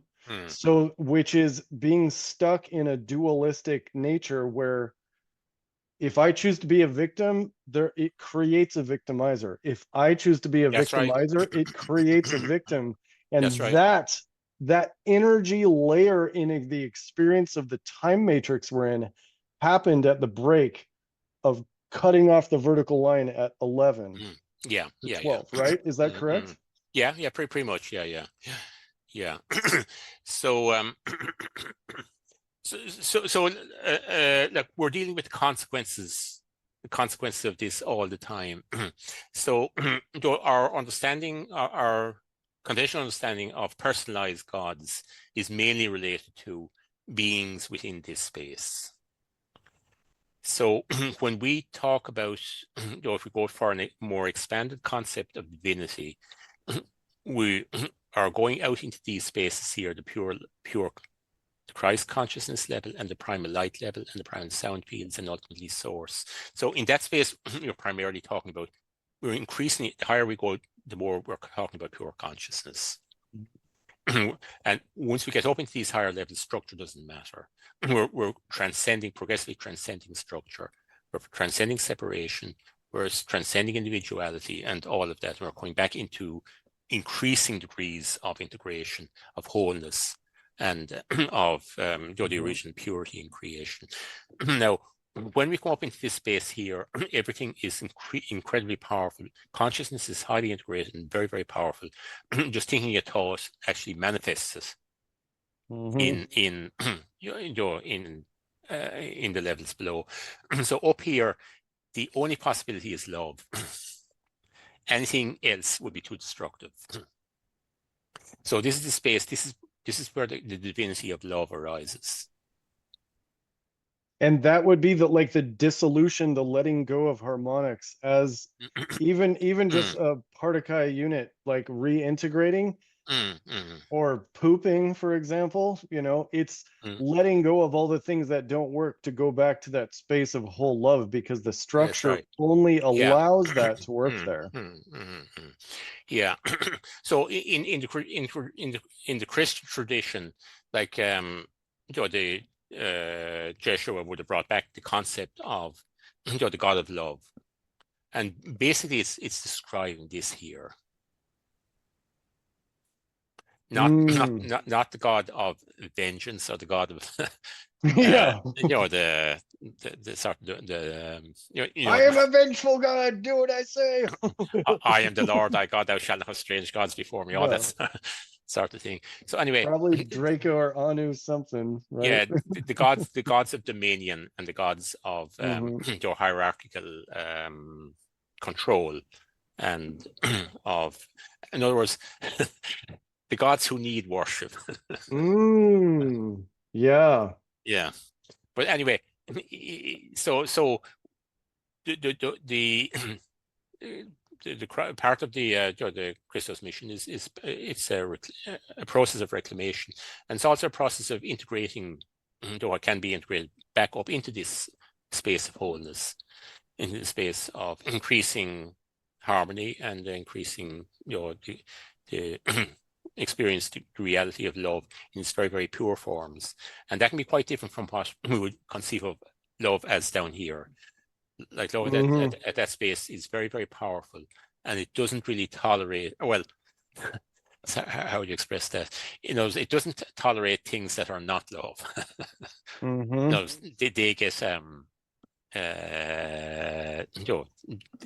they don't belong at these higher levels. And it's like the love that is often expressed down here, especially in a lot of beautiful music songs that we all know of. It is an expression of codependence, where if I choose to perceive that my higher self is someone else or the relationship, it means my vertical line is tilted. That's right. Yeah. And then if I lose that person and I'm like, oh, I'm only half myself anymore. I know. That's not the story. Yeah. Absolutely. Yeah. And so the whole basis then for communication is one of, and particularly communication with higher dimensional beings or higher dimensional levels, is one of integrating to that level within ourselves, and then communicating with whatever we're communicating with on an equal basis, communicating with their equivalent consciousness, their equivalent level of consciousness. In other words, going up to, we said, the level of soul or the level of spirit or the level of Christ consciousness, going up to that level within ourselves, and then communicating with what we're dealing with at that level, and communicating as equals, not looking down on or looking up, but communicating as equals. And so that is the the ideal, rather than putting ourselves into a position of subservience, of worship or whatever. Now, I'll just go on to just another diagram here. Again, these are, I think they're discussed in that fundamental principles. Now, I think this, Erin, you had asked some questions about the difference between inner and outer, internal and outer creation. Yeah. Anyway, so no, I was thinking, do you mean this time or the last time we talked? This time, I think in some of the questions you in your note, Nathan? Oh, I was just kind of like writing stuff Mm, down before we yeah, met, so you had a yeah. brief. But yeah, we covered a little bit of a lot about the relationship between internal and external, and relating it to the expression of how oscillation is Mm, the outer expression and vibration is the inner expansion. yeah, yeah, yeah. So we'll say internal. I know a lot has been spoken about internal and external creation, but actually, it's really only a polarity. It is polarity within creation, and at the higher levels in creation, it's excuse me, it's a polarity that becomes increasingly unimportant. In other words, it's not hugely important. Now, if we look at the the relationship between the inner and outer, now inner and outer is first of all, it's a polarity. It's something that only exists within creation. So we don't talk about inner and outer relationships with source, because it doesn't exist up at those levels. The distinction is polarity Yeah. within creation, and it's not relevant to talk about that at the level of source. Hmm. Now, we integrate all polarities by the time we get to the by the time we come into relationship with source. So and so the relationship between internal and out and external is it's relative to our own situation, really. So like in our personal lives, like what is internal to us is well, first of all, it's easier to describe what's external. External is what's outside. Probably the easiest way to express would be we have a sphere of influence. And for our senses, like our body is our sphere of influence. Now, what is outside in the world around us, what is external to us, like that is effectively the external world. And what is internal is our inner connections to our own higher dimensional levels, our inner connection to our, we'd say our emotions, our thoughts, our mental processes, and from there, our connection to our conscious connections then through our soul, to our oversoul, and ultimately to source. That whole relationship. Now, what is internal and external will vary depending on the level of creation that we're in. Now, if we look at it in terms of the guitar grid, like we have vortices, where energies flow in and out. Now, the guitar grid is basically a map of dimensional structure. It has, as you know, it comprises 12 centers, and each of those centers actually carry the encryption for our bodies, for what we wish to express at each dimensional level in creation. So the encryption for our physical body is down here: emotional body, mental body, astral body, and soul body, and so on. So it effectively is a map that we use to project bodies and presence into physical embodiment in creation. So it carries our encryption for each dimensional level in creation. Now, each of these centers within the guitar grid, they have connection to other levels in creation. So we have and if we think of it more specifically in terms of chakras, we'd say a chakra would have two cones of energy. They would have energy flowing in, and then flowing in from our internal connections, and then flowing out through our body out into the world around us. So we'd say we have these cones of energy, the incoming and the outgoing, within at every level within the guitar grid, the inner and the outer, the inflow and the outflow. And now, the important thing about this polarity is that the inner and the outer, they're connected and they're balanced. So they exist in relationship to each other, and they only have meaning in relation to each other. And that, so they're in each of the chakras and each of the centers and so on, they are connected and they are balanced. Now, if we go to the tree of life, we find a different situation. Here we have, this is discussed a bit in some of the material that's up on the website. But I'll just go into it very briefly here. Within the Tree of Life, there are two key centers. There are centers 8, corresponding to dimension 8, and corresponding to dimension 5. So this is the inner core sun. The inner core sun, corresponding to dimension 8, inner core sun, the 8th sun. And then, so this holds within the Katara grid. The Katara grid is missing two key centers. It's missing the 8 and 12. yeah. Well, sorry. No, well, yeah. Sorry. 8's been relabeled though. Yeah. In this Yeah. case. Yeah, two key and centers. disconnected. There's no Yeah, line. that's right. It's Yeah. it is missing two key connection points. One is the Azure A. The Azure A is the core connection point within the Katara grid, and that's the source connection. Like source is present to everything in creation, and it's present through the core, the central point, the core, the central point that holds core connection, and that is the Azure A within the Katara grid. So that center there is hugely significant. Yes, because it's the memory of where we came from. It's how our consciousness enters the time matrix. And that's right. And if 8 and 12 is severed, that means that a fallen being is one who has chosen into or been victimized into experiencing having no memory of where they came from and how to go home either, right? Yeah, yeah.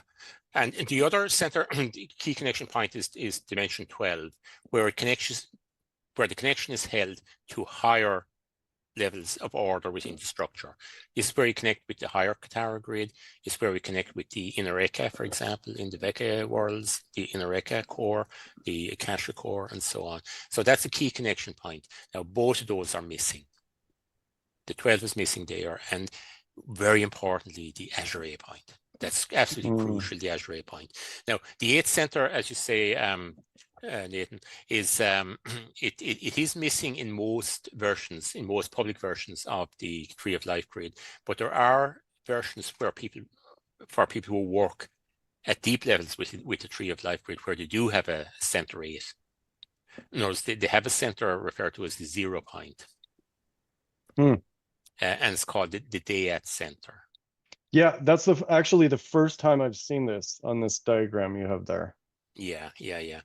So that's the Dayat center, and that's the core sun 8 within this in this particular system.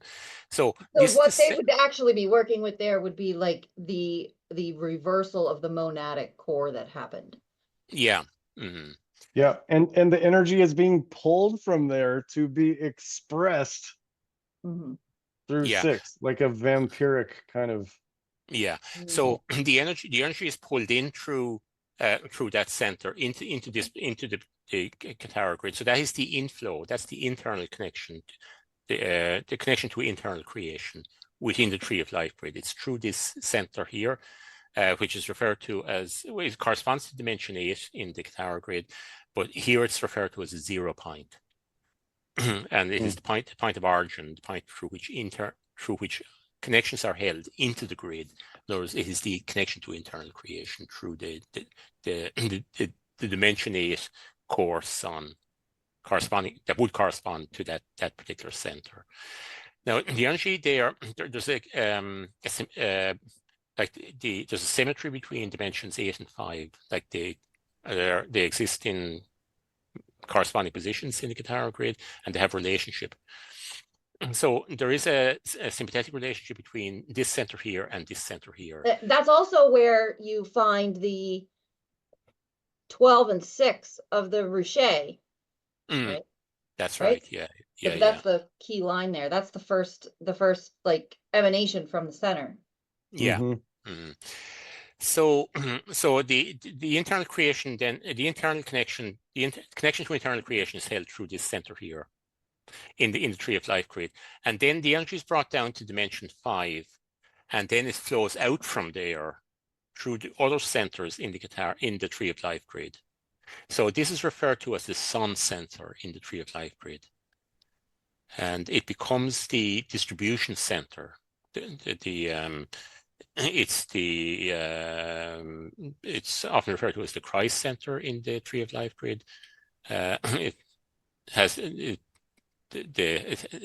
the traditional name, the Tiferet center, but it is the center of emanation. It's the center through which things flow out into the other levels of the grid.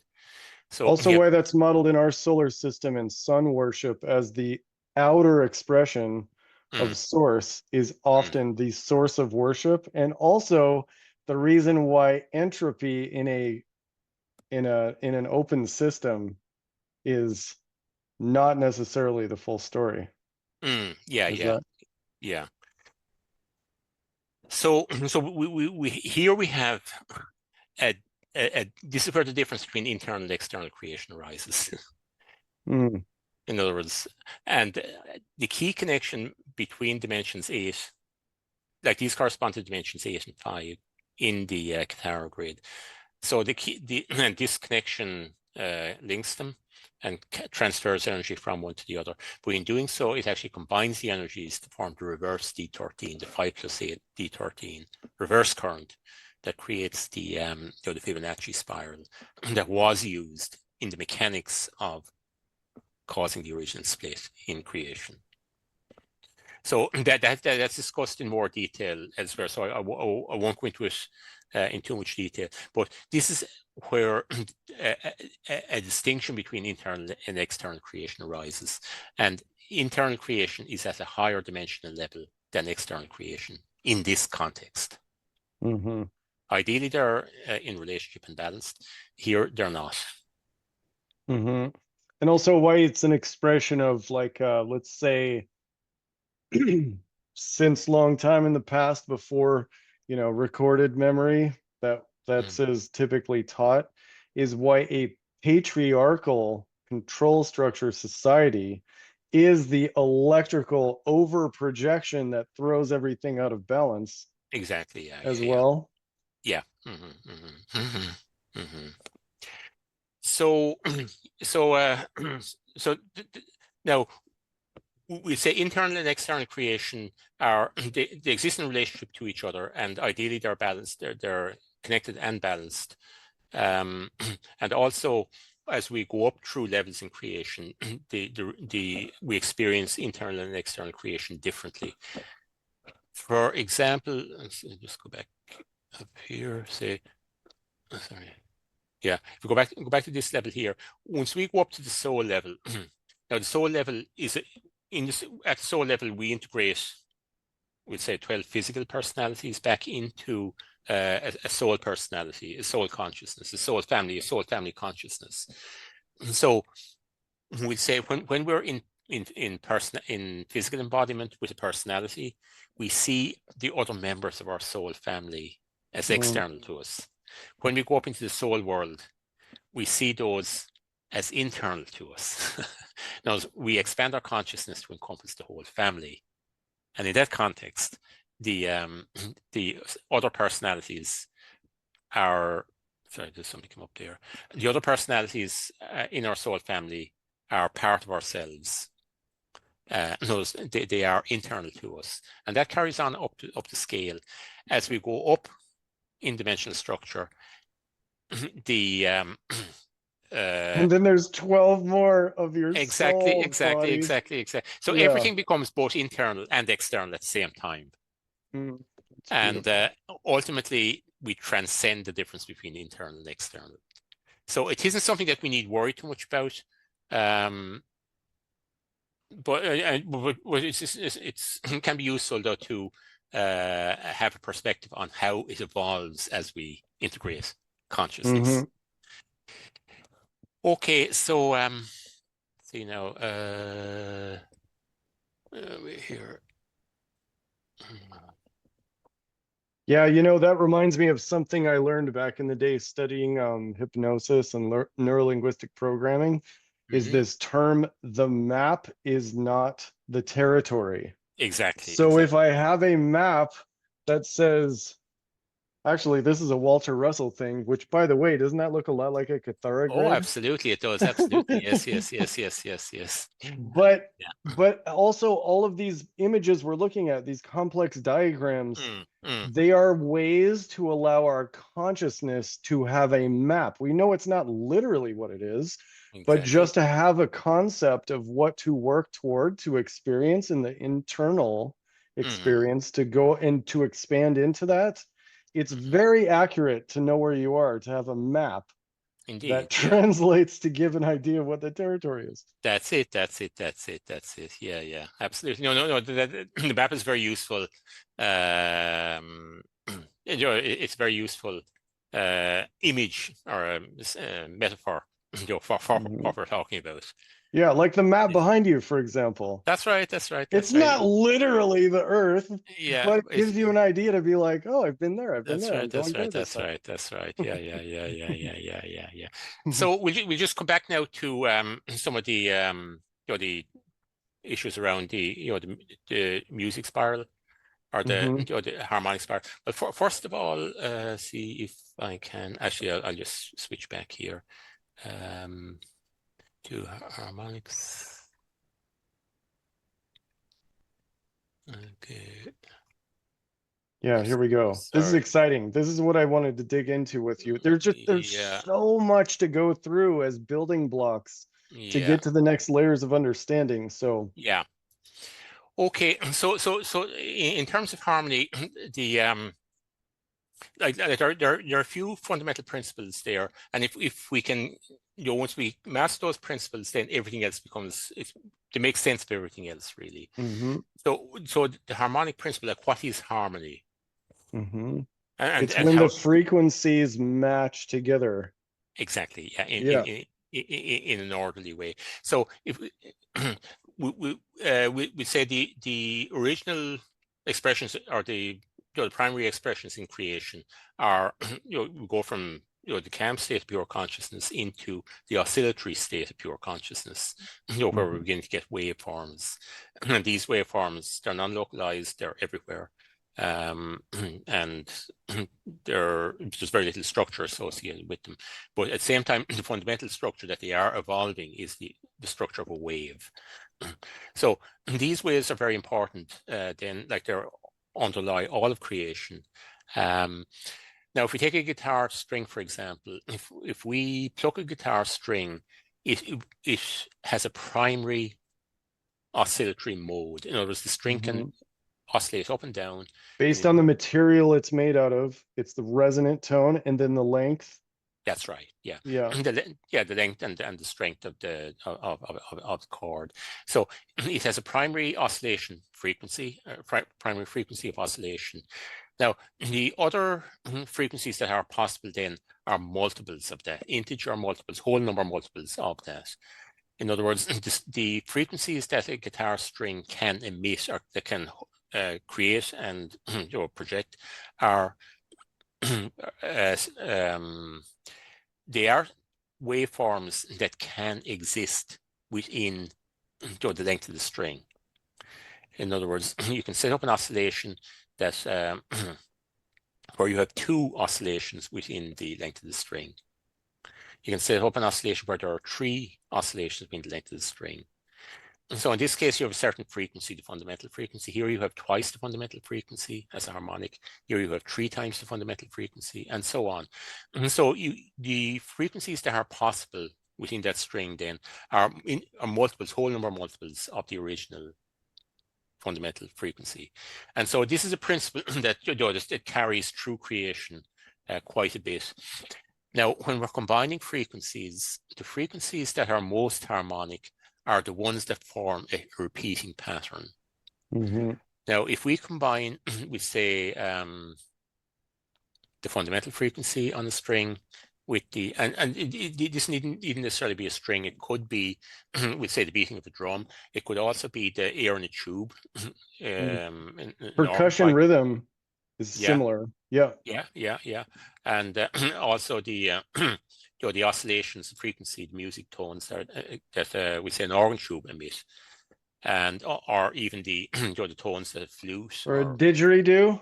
Exactly. The length. Yeah. It's the length determines the frequencies that are possible, and those frequencies then, and plus there are multiples, they create the individual tones that the instrument can provide. Now, when we plug a string, we will primarily get the basic frequency, but we will also get certain amounts of the higher frequencies. They will happen naturally, and they are the elements that give a certain characteristic to a particular musical note. So if we have a guitar string and plug a particular frequency on it, we'll get particular. And I hit the fretboard and I shorten it. Yeah, I'm changing the length. Yeah, but if we do that same thing with if we play that very same note on a wind instrument, for example, we get slightly different combinations of these frequencies. So it'll be the same tone, but same fundamental tone, but it will have different combinations of the harmonics. And so that gives the coloring of the particular instrument.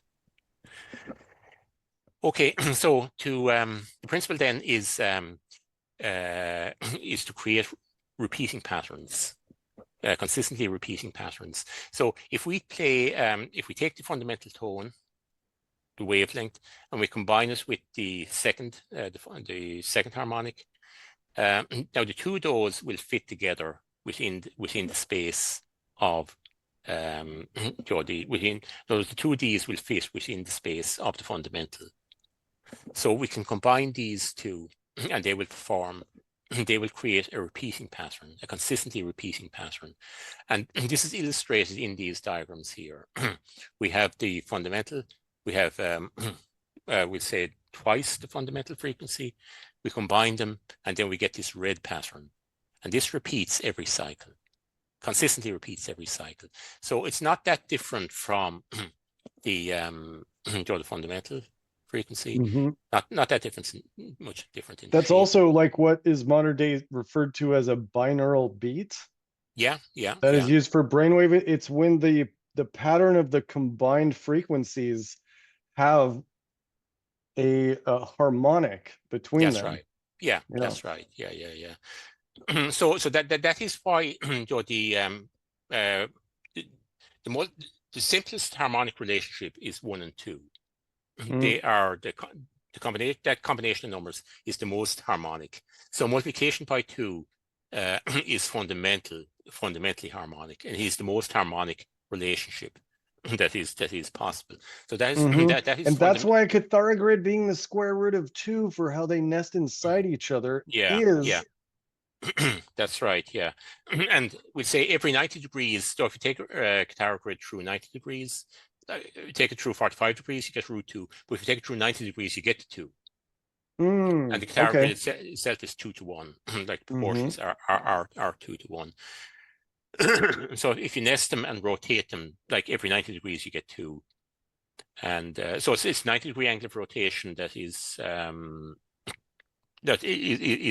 of most interest. And so, for example, in the golden mean spiral and Fibonacci spiral and so on, every 90 degrees, the spiral expands by the golden mean ratio, which is 1.618, I think. 1.618, yeah. And then for every 45 degrees, it's the square root of 1.618. Likewise, the crystal spiral expands by 2 for every 90 degrees, or it expands by root 2 for every 45 degrees. Which is so much simpler math. It's just so much more elegant and structured. It is, yeah. So anyway, so that illustrates the importance of the octave. Now, the next most powerful harmonic relationship is if we bring the number 3 into play. Now, if we combine 3 with the fundamental, we get this pattern here. Now, in this case, and generally, we can combine various notes. Now, we can combine these frequencies, these repeating frequencies, in any combination of the number. So if we combine, we say a tone with, we say a quarter, or we say 5/4 times the frequency, so we will get a repeating pattern where for every 4 cycles of the slower frequency and every 5 cycles of the higher frequency, in other words, they will overlap. Notice 4 of the slow frequency plus 5 cycles of the higher frequency, they will overlap and they'll form a repeating pattern within that space. so we do get harmonic relationship, for other numbers, not order number combinations, but the simpler the ratio, the more consistent the repeating pattern is, the more powerful it is. And so that is the fundamental principle in harmonics. Now, okay, so I'll just switch again here to. Oh, right. I remember this claim is that even every digit, like here to here is 1.618, here to here, here to the wrist, wrist to elbow, like, but it's not. It's Yeah, not. So like I no, did a bunch of work on this 25 years yeah, ago in my of life at a course, research yeah, center. It's yeah, just the claim, you It's know? just same, yeah. Yeah. Hmm. Now, so this we say frequency expands naturally by multiplication. Hmm. In other words, we say we have two forms of expansion. One is stair Hmm. step, where the increments are equal, like the steps of the stairs. As you go up the stairs, like the individual steps are equal. Now that's addition.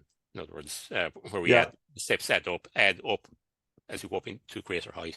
Now the other form of growth or of increase is where the steps increase in proportion to the height that we are. In other words, the higher we go, the bigger the steps get. So that the that the steps then are in proportion to the particular height. In other words, the rate of growth is proportional to the state of growth. Which So is that exponential. Erin exponentially, was talking about that yeah, earlier. Yeah. yeah. So that is the process of multiplication, and repeated addition is multiplication, repeated multiplication is exponentiation. So we're talking about exponential growth. So frequencies increase most naturally on an exponential path. So it is actually the crystal spiral is the expansion that describes is exponential. It is an exponential spiral. So we'll say these. So the most natural means for depicting these frequencies is actually an exponential spiral. Now this isn't the crystal spiral per se; it's an octave spiral. Mm-hmm. Now the octave spiral expands by a factor of 2 every complete rotation. The crystal spiral expands by a factor of 2 for every 90 degrees. So the most powerful harmonics are those on the scale of 2. We go from the core here, 1, 2, and then go up by 4. Every step increased by 4. 1, 2, 4, 8, 16, 32, 64, and so on. So we push the the octave spiral on this 12 o'clock line. Now we divide the we wish to divide the those octaves into sub frequencies to identify sub frequencies within that to create musical scale. Now the next most powerful harmonic relationship is where we introduce the number 3. Now if we say we go from 2, expand from 2, create a spiral loop, and go all the way out, the next, when we come up here, we're up to 4. In other words, we go from 2 to 4. We go from 1 to 2, we go from 2 to 4, we go from 4 to 8. Mm-hmm. We go increase by 2 each step. Now, in going from 2 to 4, for example, now 3 is in between. So if we multiply by a factor of 3, it will take us around here. It doesn't take us all, 4 will take us around to here. So 3 will land us on an intermediate point. Now, fortuitously, that intermediate point coincides with what we would call the 12 o'clock position, 7 o'clock position on a clock line. In other words, it's 7/12 of the way around. 7/12. Gotcha. So okay. Divided into 12 segments, then 7 segments will correspond to the 3 position. In other words, this is 2. Or sorry, I should be using this spiral, this loop. This is 2. This is bigger than 2, bigger than 2, bigger than 2, and then it reaches 3 here. And then a continuous increasing tree all the way up to 4 here. So the tree, if we multiply by 3, it is a harmonic relationship. It is a powerful harmonic relationship. Not as powerful as 2, but still powerful. So that creates a position on the clock diagram that marks out the 7 o'clock position. Now, it's very easy to prove, but we'd have to use logarithms. Then on the blue line, it would happen again over on the 4. Yeah, if we were to multiply 4, yeah, between 4 and I see. It would be here on the 7 again because it's between 4. Wait, where's the 5? Wait, 4 and 8. Yeah. Yeah, would be the 7. Okay. Yeah. I'm sorry, the 6. 7/12.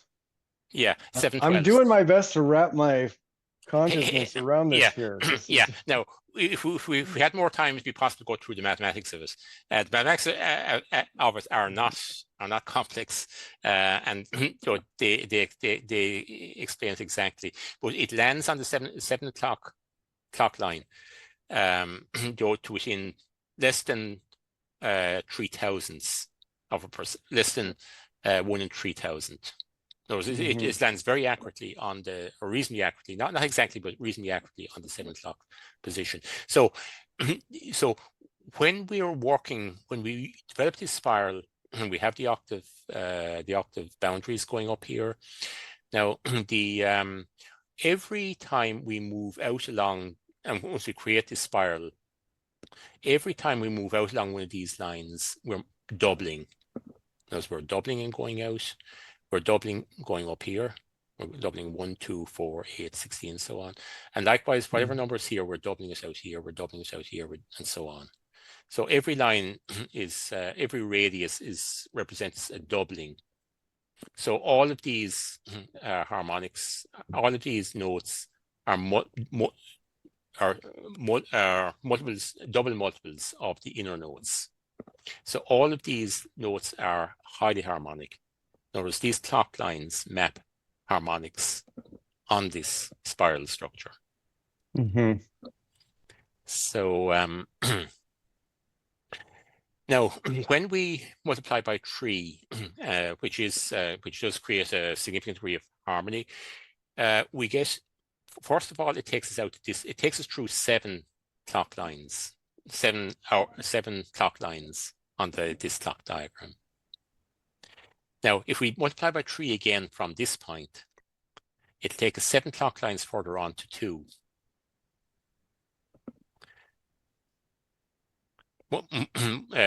Repeat the process again, and it will take us, we proceed further, 7 multiplied by 3 here, and it will take us around to, sorry, I shouldn't have done that.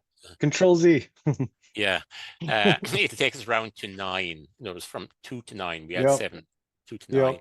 And then from 9, it'll take us around to 16, which is 4 o'clock, and so on. So if we repeat this process of 3, we actually map out all the positions on the clock line. So 3 actually, the number 3, 2 creates the octaves, and 3 creates a division of the octaves into 12 notes. In other words, it creates the clock lines.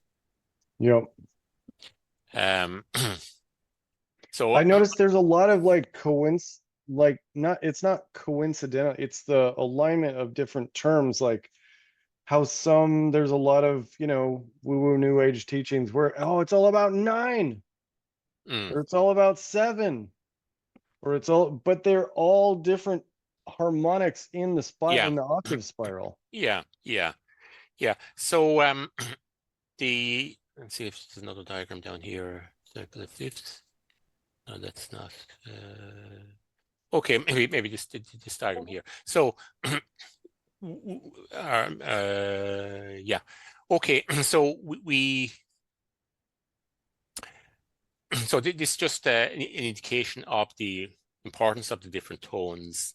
So we have the octaves on this line here. We have these very important notes here on this line, this line here, and this is referred to as the fifth note. Now, we say within the clock lines, some of the clock line positions are quite harmonic, and there's some of them that aren't. So usually, for music purposes, where you're looking for harmonic notes, you will pick the most harmonic notes, and that's what has happened.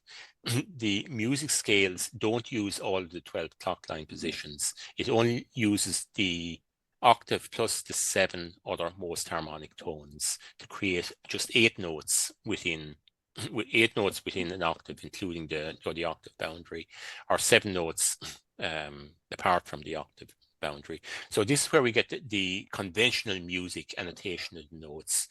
This is the second, the third. These are the harmonic notes. The second, this is we say the first, the second, the third, the fourth. And this here is described as the fifth note in the harmonic sequence of notes within an octave, sixth, seventh, and then back up to the octave.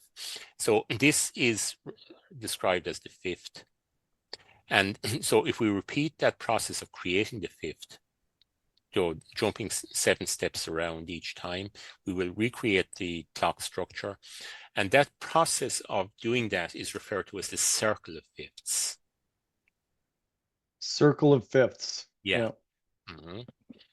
So now, so the number 3, which is that 3-to-2 ratio. Exactly. Yeah. So if we multiply by 3 and we come back in along the line, we say 3. If we start off here, multiply by 3, it will take us out. Sorry, if we start here, if we we say go from 2 here to 4 here. Now 3 would actually take us. Sorry, I'm not explaining that very well. We're saying going from here to here, multiply by a factor of 2. We say if we go from one full rotation, 1 full rotation to 2 here.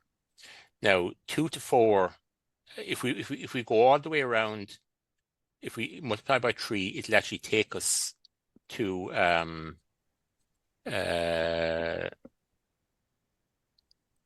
we say 3 over 2.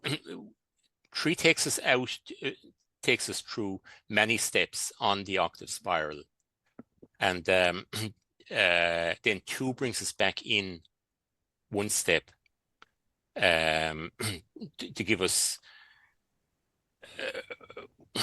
We say we're going from 1 to 2. So we want to stay within that range. So we want to divide the range between 1 and 2 into 12 steps. And you know what I'm reminded of, Noel? There's this phrase of like what life feels like is 3 steps forward, 2 steps back. Yeah.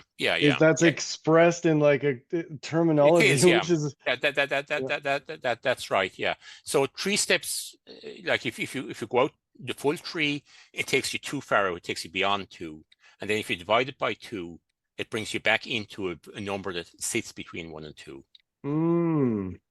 So we'll say 3 would be beyond 2, but 3 over 2, 1.5, is actually between the 2. Yeah. So that's where the ratio of 3 over 2 comes into play. Okay. Yeah. So the way I explained it there is a little bit confusing, but that's effectively what's being done. It's using number 3, but then scaling it down by a factor of 2 to actually fit within the scale. So the 3 over 2 is a fundamental harmonic relationship that's second in importance to the 2-to-1 relationship. Yeah. So 2-to-1 is the most powerful. 3-to-2, i.e. 1.5-to-1, is the second most important. Which is the harmonic and the octave relationship. That's right. Yeah.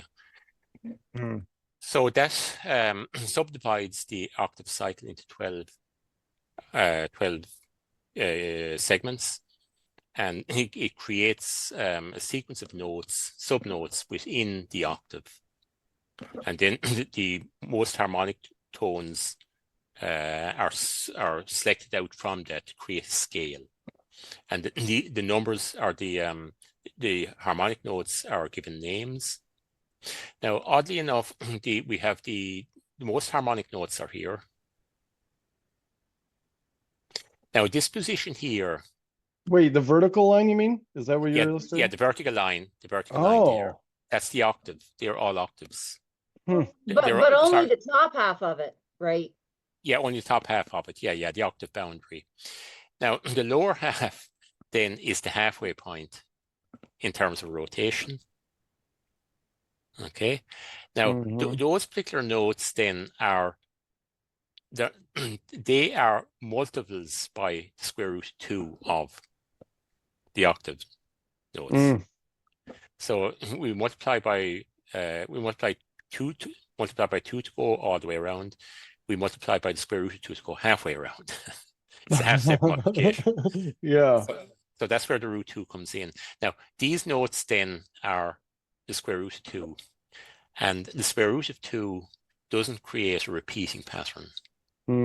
Because it's an infinite decimal that goes on forever.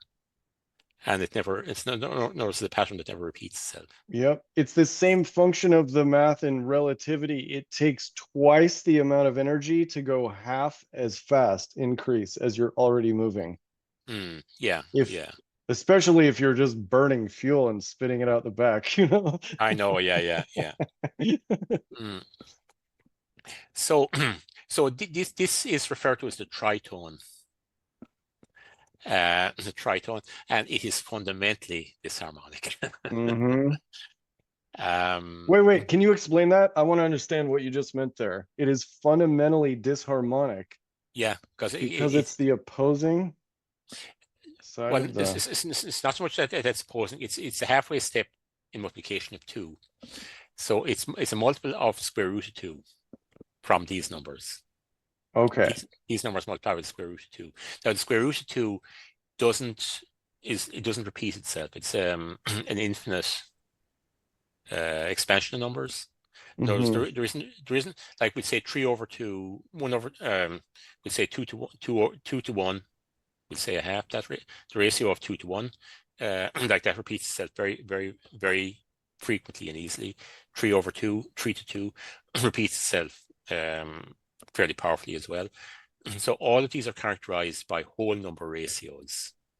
Now, square root of 2 cannot be expressed as a ratio between two whole numbers. Oh, of course it cannot. So that would be exactly why halfway there kind of doesn't really exist. It's disharmonic. Yeah. So it's fundamentally disharmonic. And when Pythagoreans were studying these issues, once they realized that the square root of 2 is fundamentally disharmonic, like that was a major that was That's a game breaker right there. That was a game breaker. That was right. Yeah.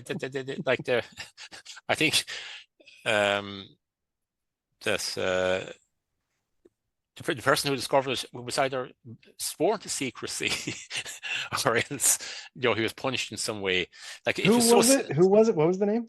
Well, it was the Pythagorean, the Pythagoras group. Yeah, the Pythagoreans. But who was the one that was punished? I don't know. I thought there was a specific name in there. I'm sorry. No, there is. I'm not familiar with the name, but there was a particular person who discovered this, and that was a big scandal, a big game changer. Well, they're like, here's your glass of hemlock. Go away, please. I know. Yeah. So that's created a lot of upset at the time. But basically, it's referred to as a tritone. It's fundamentally disharmonic. Now, it is used in some, like, it is a counterbalance. Like, this is perfect harmony, or the highest degree of harmony. And so this is disharmony. So we have the polarity balance between the two here, along these lines. So, like in in sort of church music and the chanting and so on. We're very Mhm. careful to avoid this frequency. Mhm. It's just something And that's taboo. like all the organs built into the walls in these ancient cathedrals Mm. always will miss that. That's right. Yeah, yeah, But the yeah. distorted versions where they add in, they're like a Mm. non-Krystic harmony scale, are like, yeah, let's hit that button more often. I know. Yeah, yeah, yeah, yeah, yeah. Anyway, so that puts the different notes in relationship. So that illustrates the importance of numbers 1, 2, and 3. Now, the number 4 is just a repetition of 2, and the next most important number is 5. Um, in terms of creating ratios, ratio of 5 to 3 or 5 to 2, 5 to 3, or we'll say 5 to 4. Well, 5 to 4 is similar to 5 to 2 because the 5 to 4 and 5 to 2 ratios are in 2 to 1 relationship, which are very close. In other words, they would be very similar to each other. So anyway, that creates the that's how the music scale is structured. So this particular clock diagram then is a very natural way for dividing up the musical tones. It's a very natural way for representing them. It represents them in a manner that's consistent with the structure of the fundamental structure of the sound frequencies. So harmony then, we say all the notes along a particular clock line are in 2 to 1 ratio, so they are fundamentally harmonic with each other.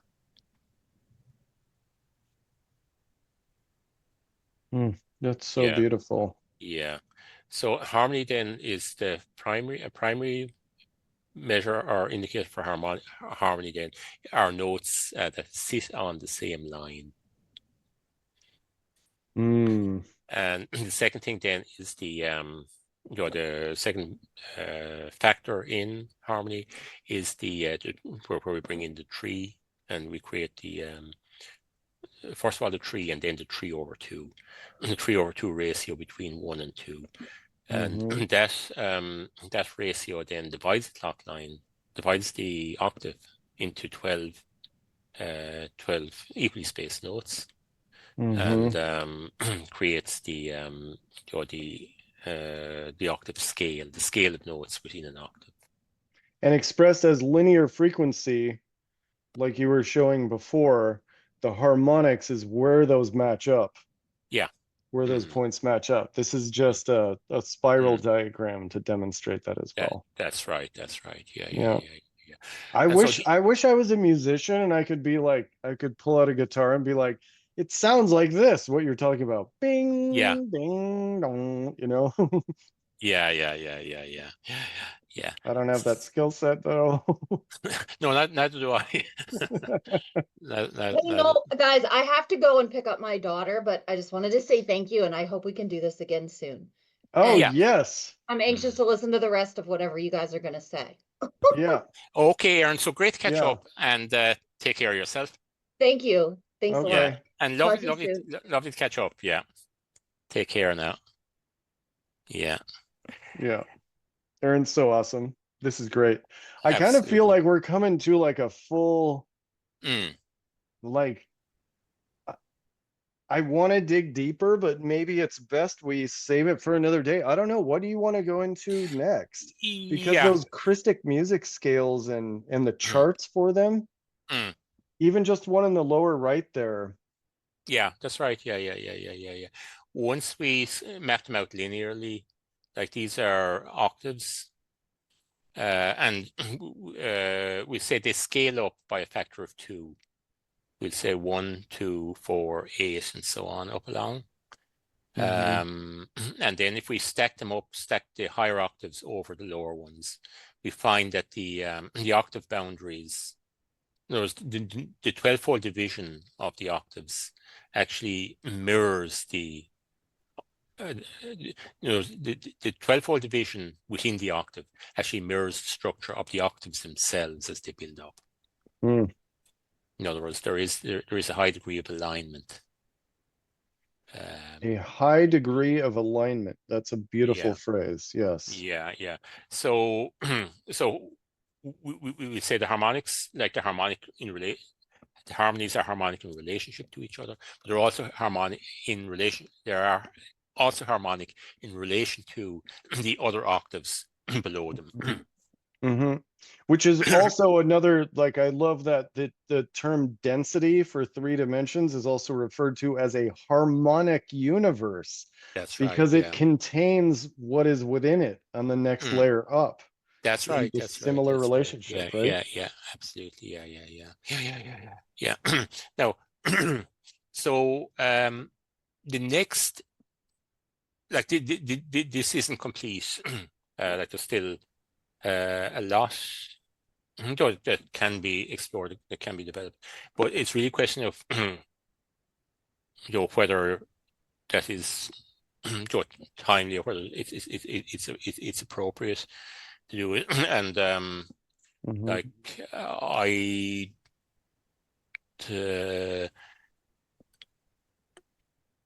like I may not be in a position to contribute very much more to it. Notice it may be the case that there's other people who would take it up and me. Can I? Take the next step. Now, the next step in well, just to add to what we're saying here about the notes, the circle of fifths actually creates the subdivision of the octave cycle into 12 segments, but it's not exact. It's not exact. Can you elaborate a little bit on that? In other words, as we do that process, as we go 7 segments on, or 7 hours on in each cycle, we're building up a small error. In other words, it isn't in exact alignment with the 7 o'clock position. It's within about 1/4%. Fairly close, but it's not exact. Now, is that kind of similar to how the way that we measure years, we have to add a leap every 4 years? It's not exactly 24 hours. There's a little bit of a, is that similar? Yeah. I don't know. It's somewhat similar. Yeah. There's a cumulative error. Okay. And as you repeatedly, as you repeat the circle of fifths, to create all 12 positions. In other words, you go around 12 times, so the error is magnified by a factor of 12. It becomes more noticeable then. Yeah. So there is progressive misalignment. And so this is there's a name for the error that accumulates. It's called the Pythagorean comma. In other words, it is just a slight mismatch. So what has been comma, done? COMMA, you mean? Yeah. I don't know why. Not the Oxford comma. No, I don't know. I don't know why they call it that. But so there are various solutions that people have done. One is to actually divide the octave cycle exactly into 12 segments. And in other words, that's actually easy to do. We just take the frequencies, the frequency band within an octave, and we divide it up into 12 segments using logarithms rather than dividing it up, just dividing by the number of 12. Instead of exponents, you use logarithms to do it? It's the same thing. Logarithms and exponents are the same thing. They're just reverse of each other. Like you take a logarithm of a number. Wow. I didn't know that. They were just reverse of each other. Yeah, exactly. Logarithmic scale is reverse of exponential. Okay. Scale, exactly. Yeah. So they're just mathematical tools for dealing with these realities. So one, the most common approach that's used for a lot of music is that it's the octave scale is divided up into 12 exactly equal segments. Now that gives you notes that are slightly, they're not exactly whole number multiples. So there's a slight deviation from your perfect harmonic relationship. So that gives what they refer to as an equal temper scale. Equal temper scale. Scale, yeah, where the frequency differences between the different clock lines is exactly the same for all of them. So the value of that is that it allows you to transpose music up and down the scale with great ease. Because if Because you the transposition scale has no deviation no as it no grows. Yeah. that's right. Actually, So that's exactly what transposition means too. Hmm. So that creates we say like a lot of modern musical instruments are tuned that way. It's very easy to handle in practice, and but it does mean that there are slight deviations from perfect harmony or from good harmony. So it sort of slightly muddies the tones. Now the alternative is to try to come up with ratios that are fairly close to the actual equal temper. And there are various ways of doing that. So in the crystal scale, we have divided it up using whole numbers. Now, if we were to use the equal temper, just divide them up into exactly 12 equal sections, these would not be whole numbers. There would be. Is that at 3? Oh no. Yeah. Oh, I So see. this here is Yeah. 3/2. This here is 4/3, 5/4. I was looking at 3. It's just 3-digit numbers. They're still whole though. Yeah. Yeah. So these are frequencies. You're just taking the thing out through several degrees or several octaves up into frequencies that are more commonly used in sound. So we have the music scales coming into play here, where we're getting up into scales that are actually used in music. So we can, like the Pythagoreans, they come up with integer ratios or whole number ratios for the notes, and they come up with a Pythagorean scale, which it does preserve the harmony, but it doesn't have the convenience of exactly equal spacing. So which is harder to make an instrument like a piano to reflect if you do that, right? Yeah. So so it makes it more difficult then to transpose music because you will have slight errors as you go up through the scale. The errors will multiply. So so then it's a question of compromise then. I'm curious what your opinion on that is. Like, what is the reason to compromise? To make it fit the math, to make it whole numbers, or to make the expression of an instrument be, I don't know, more Krystic in its, I don't know. What is? The equal temper is a matter of convenience. Okay. Whereas the harmonic, if we take the whole number ratios, we preserve the harmonic purity. We preserve more of the harmonic purity. Which makes more sense. Preserving the harmonic purity seems like a more vertically aligned kind of function. Yeah. But it is far less convenience. So there are these compromises. So we say on the piano, then we have the keys corresponding to the primary notes, the harmonic notes, and then the other notes that are not so harmonic. The ones with the very high ratios. Now, this in its pure form is fundamentally disharmonic, but we can get a ratio that's close enough to the actual frequency value that does preserve some harmony. In other words, it tames the disharmony to a degree. So the simpler the ratio, the purer the harmony. The more complex the ratio, it isn't. The weaker the harmony. So it is possible then to come up with a sequence of ratios that will preserve the harmony to a degree, to try and space the notes out as equally as possible around the scale, around the clock face. So that is a question of compromise, and it can be compromised in different ways for different purposes.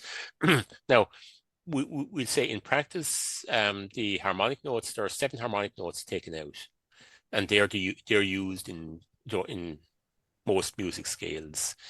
The other notes, the disharmonic notes, are ignored, but in some cases, like there is focus on the disharmonic notes. It's a balance between harmony and disharmony, and some people actually there always is.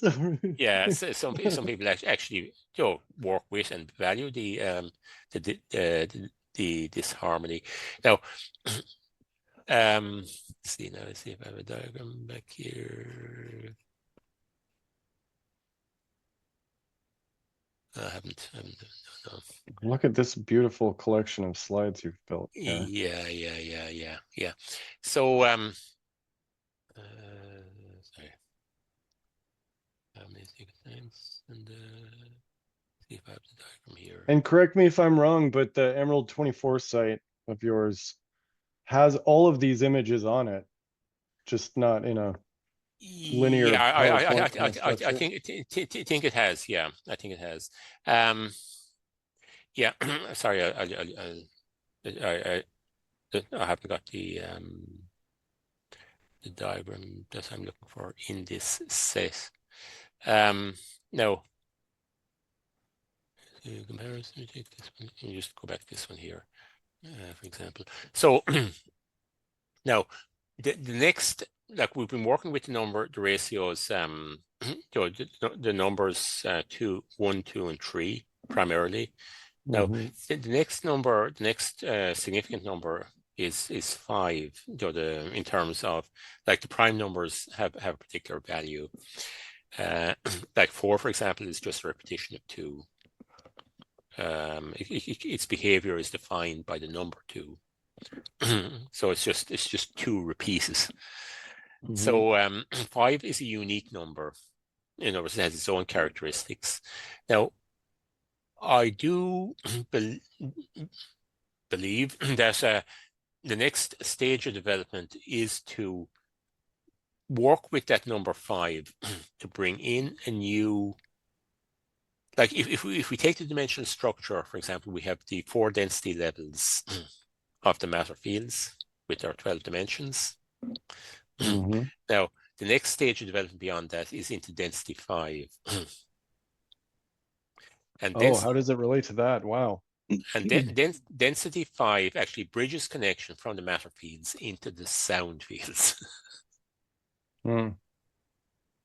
So the 5 then is actually it's potentially a very powerful number. That makes sense why 5 is anomalous in that situation, if it's also representative of density 5, where even time and experience doesn't work in the same linear fashion in the time matrix that we experience. Right? Yeah. That's very interesting. Yeah. So if if you think of 5 then as a number that bridges connection from the matter fields to the primal sound fields. So that has the possibility to bring us into the realm of interdimensional sound. In other words, wow. Yeah.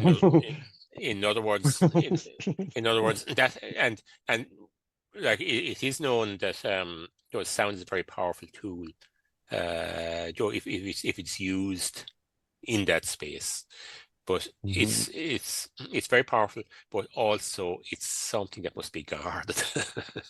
Yes, it must be guarded. That's what I was thinking too, is there's a lot of this information as it's been dispensed over, I don't know, since, I guess it started with the Voyager's books and Yesha's first teachings and all that stuff, but it's been structured and ordered in a way, and even the people that went to workshops for the purpose of doing grid work, the information that came out that day or that hour was off of, okay, it's safe to do this now. It's safe to give the information. Because that's right. Yeah. If the math were just all there and presented, it'd probably be used by nefarious influence. So yeah. So there always is that that concern that there is divine right order and divine right timing, and that this information would follow that there would be a time when it's right, and it isn't right until it is right. Yep. So everything in its own good time, as it were.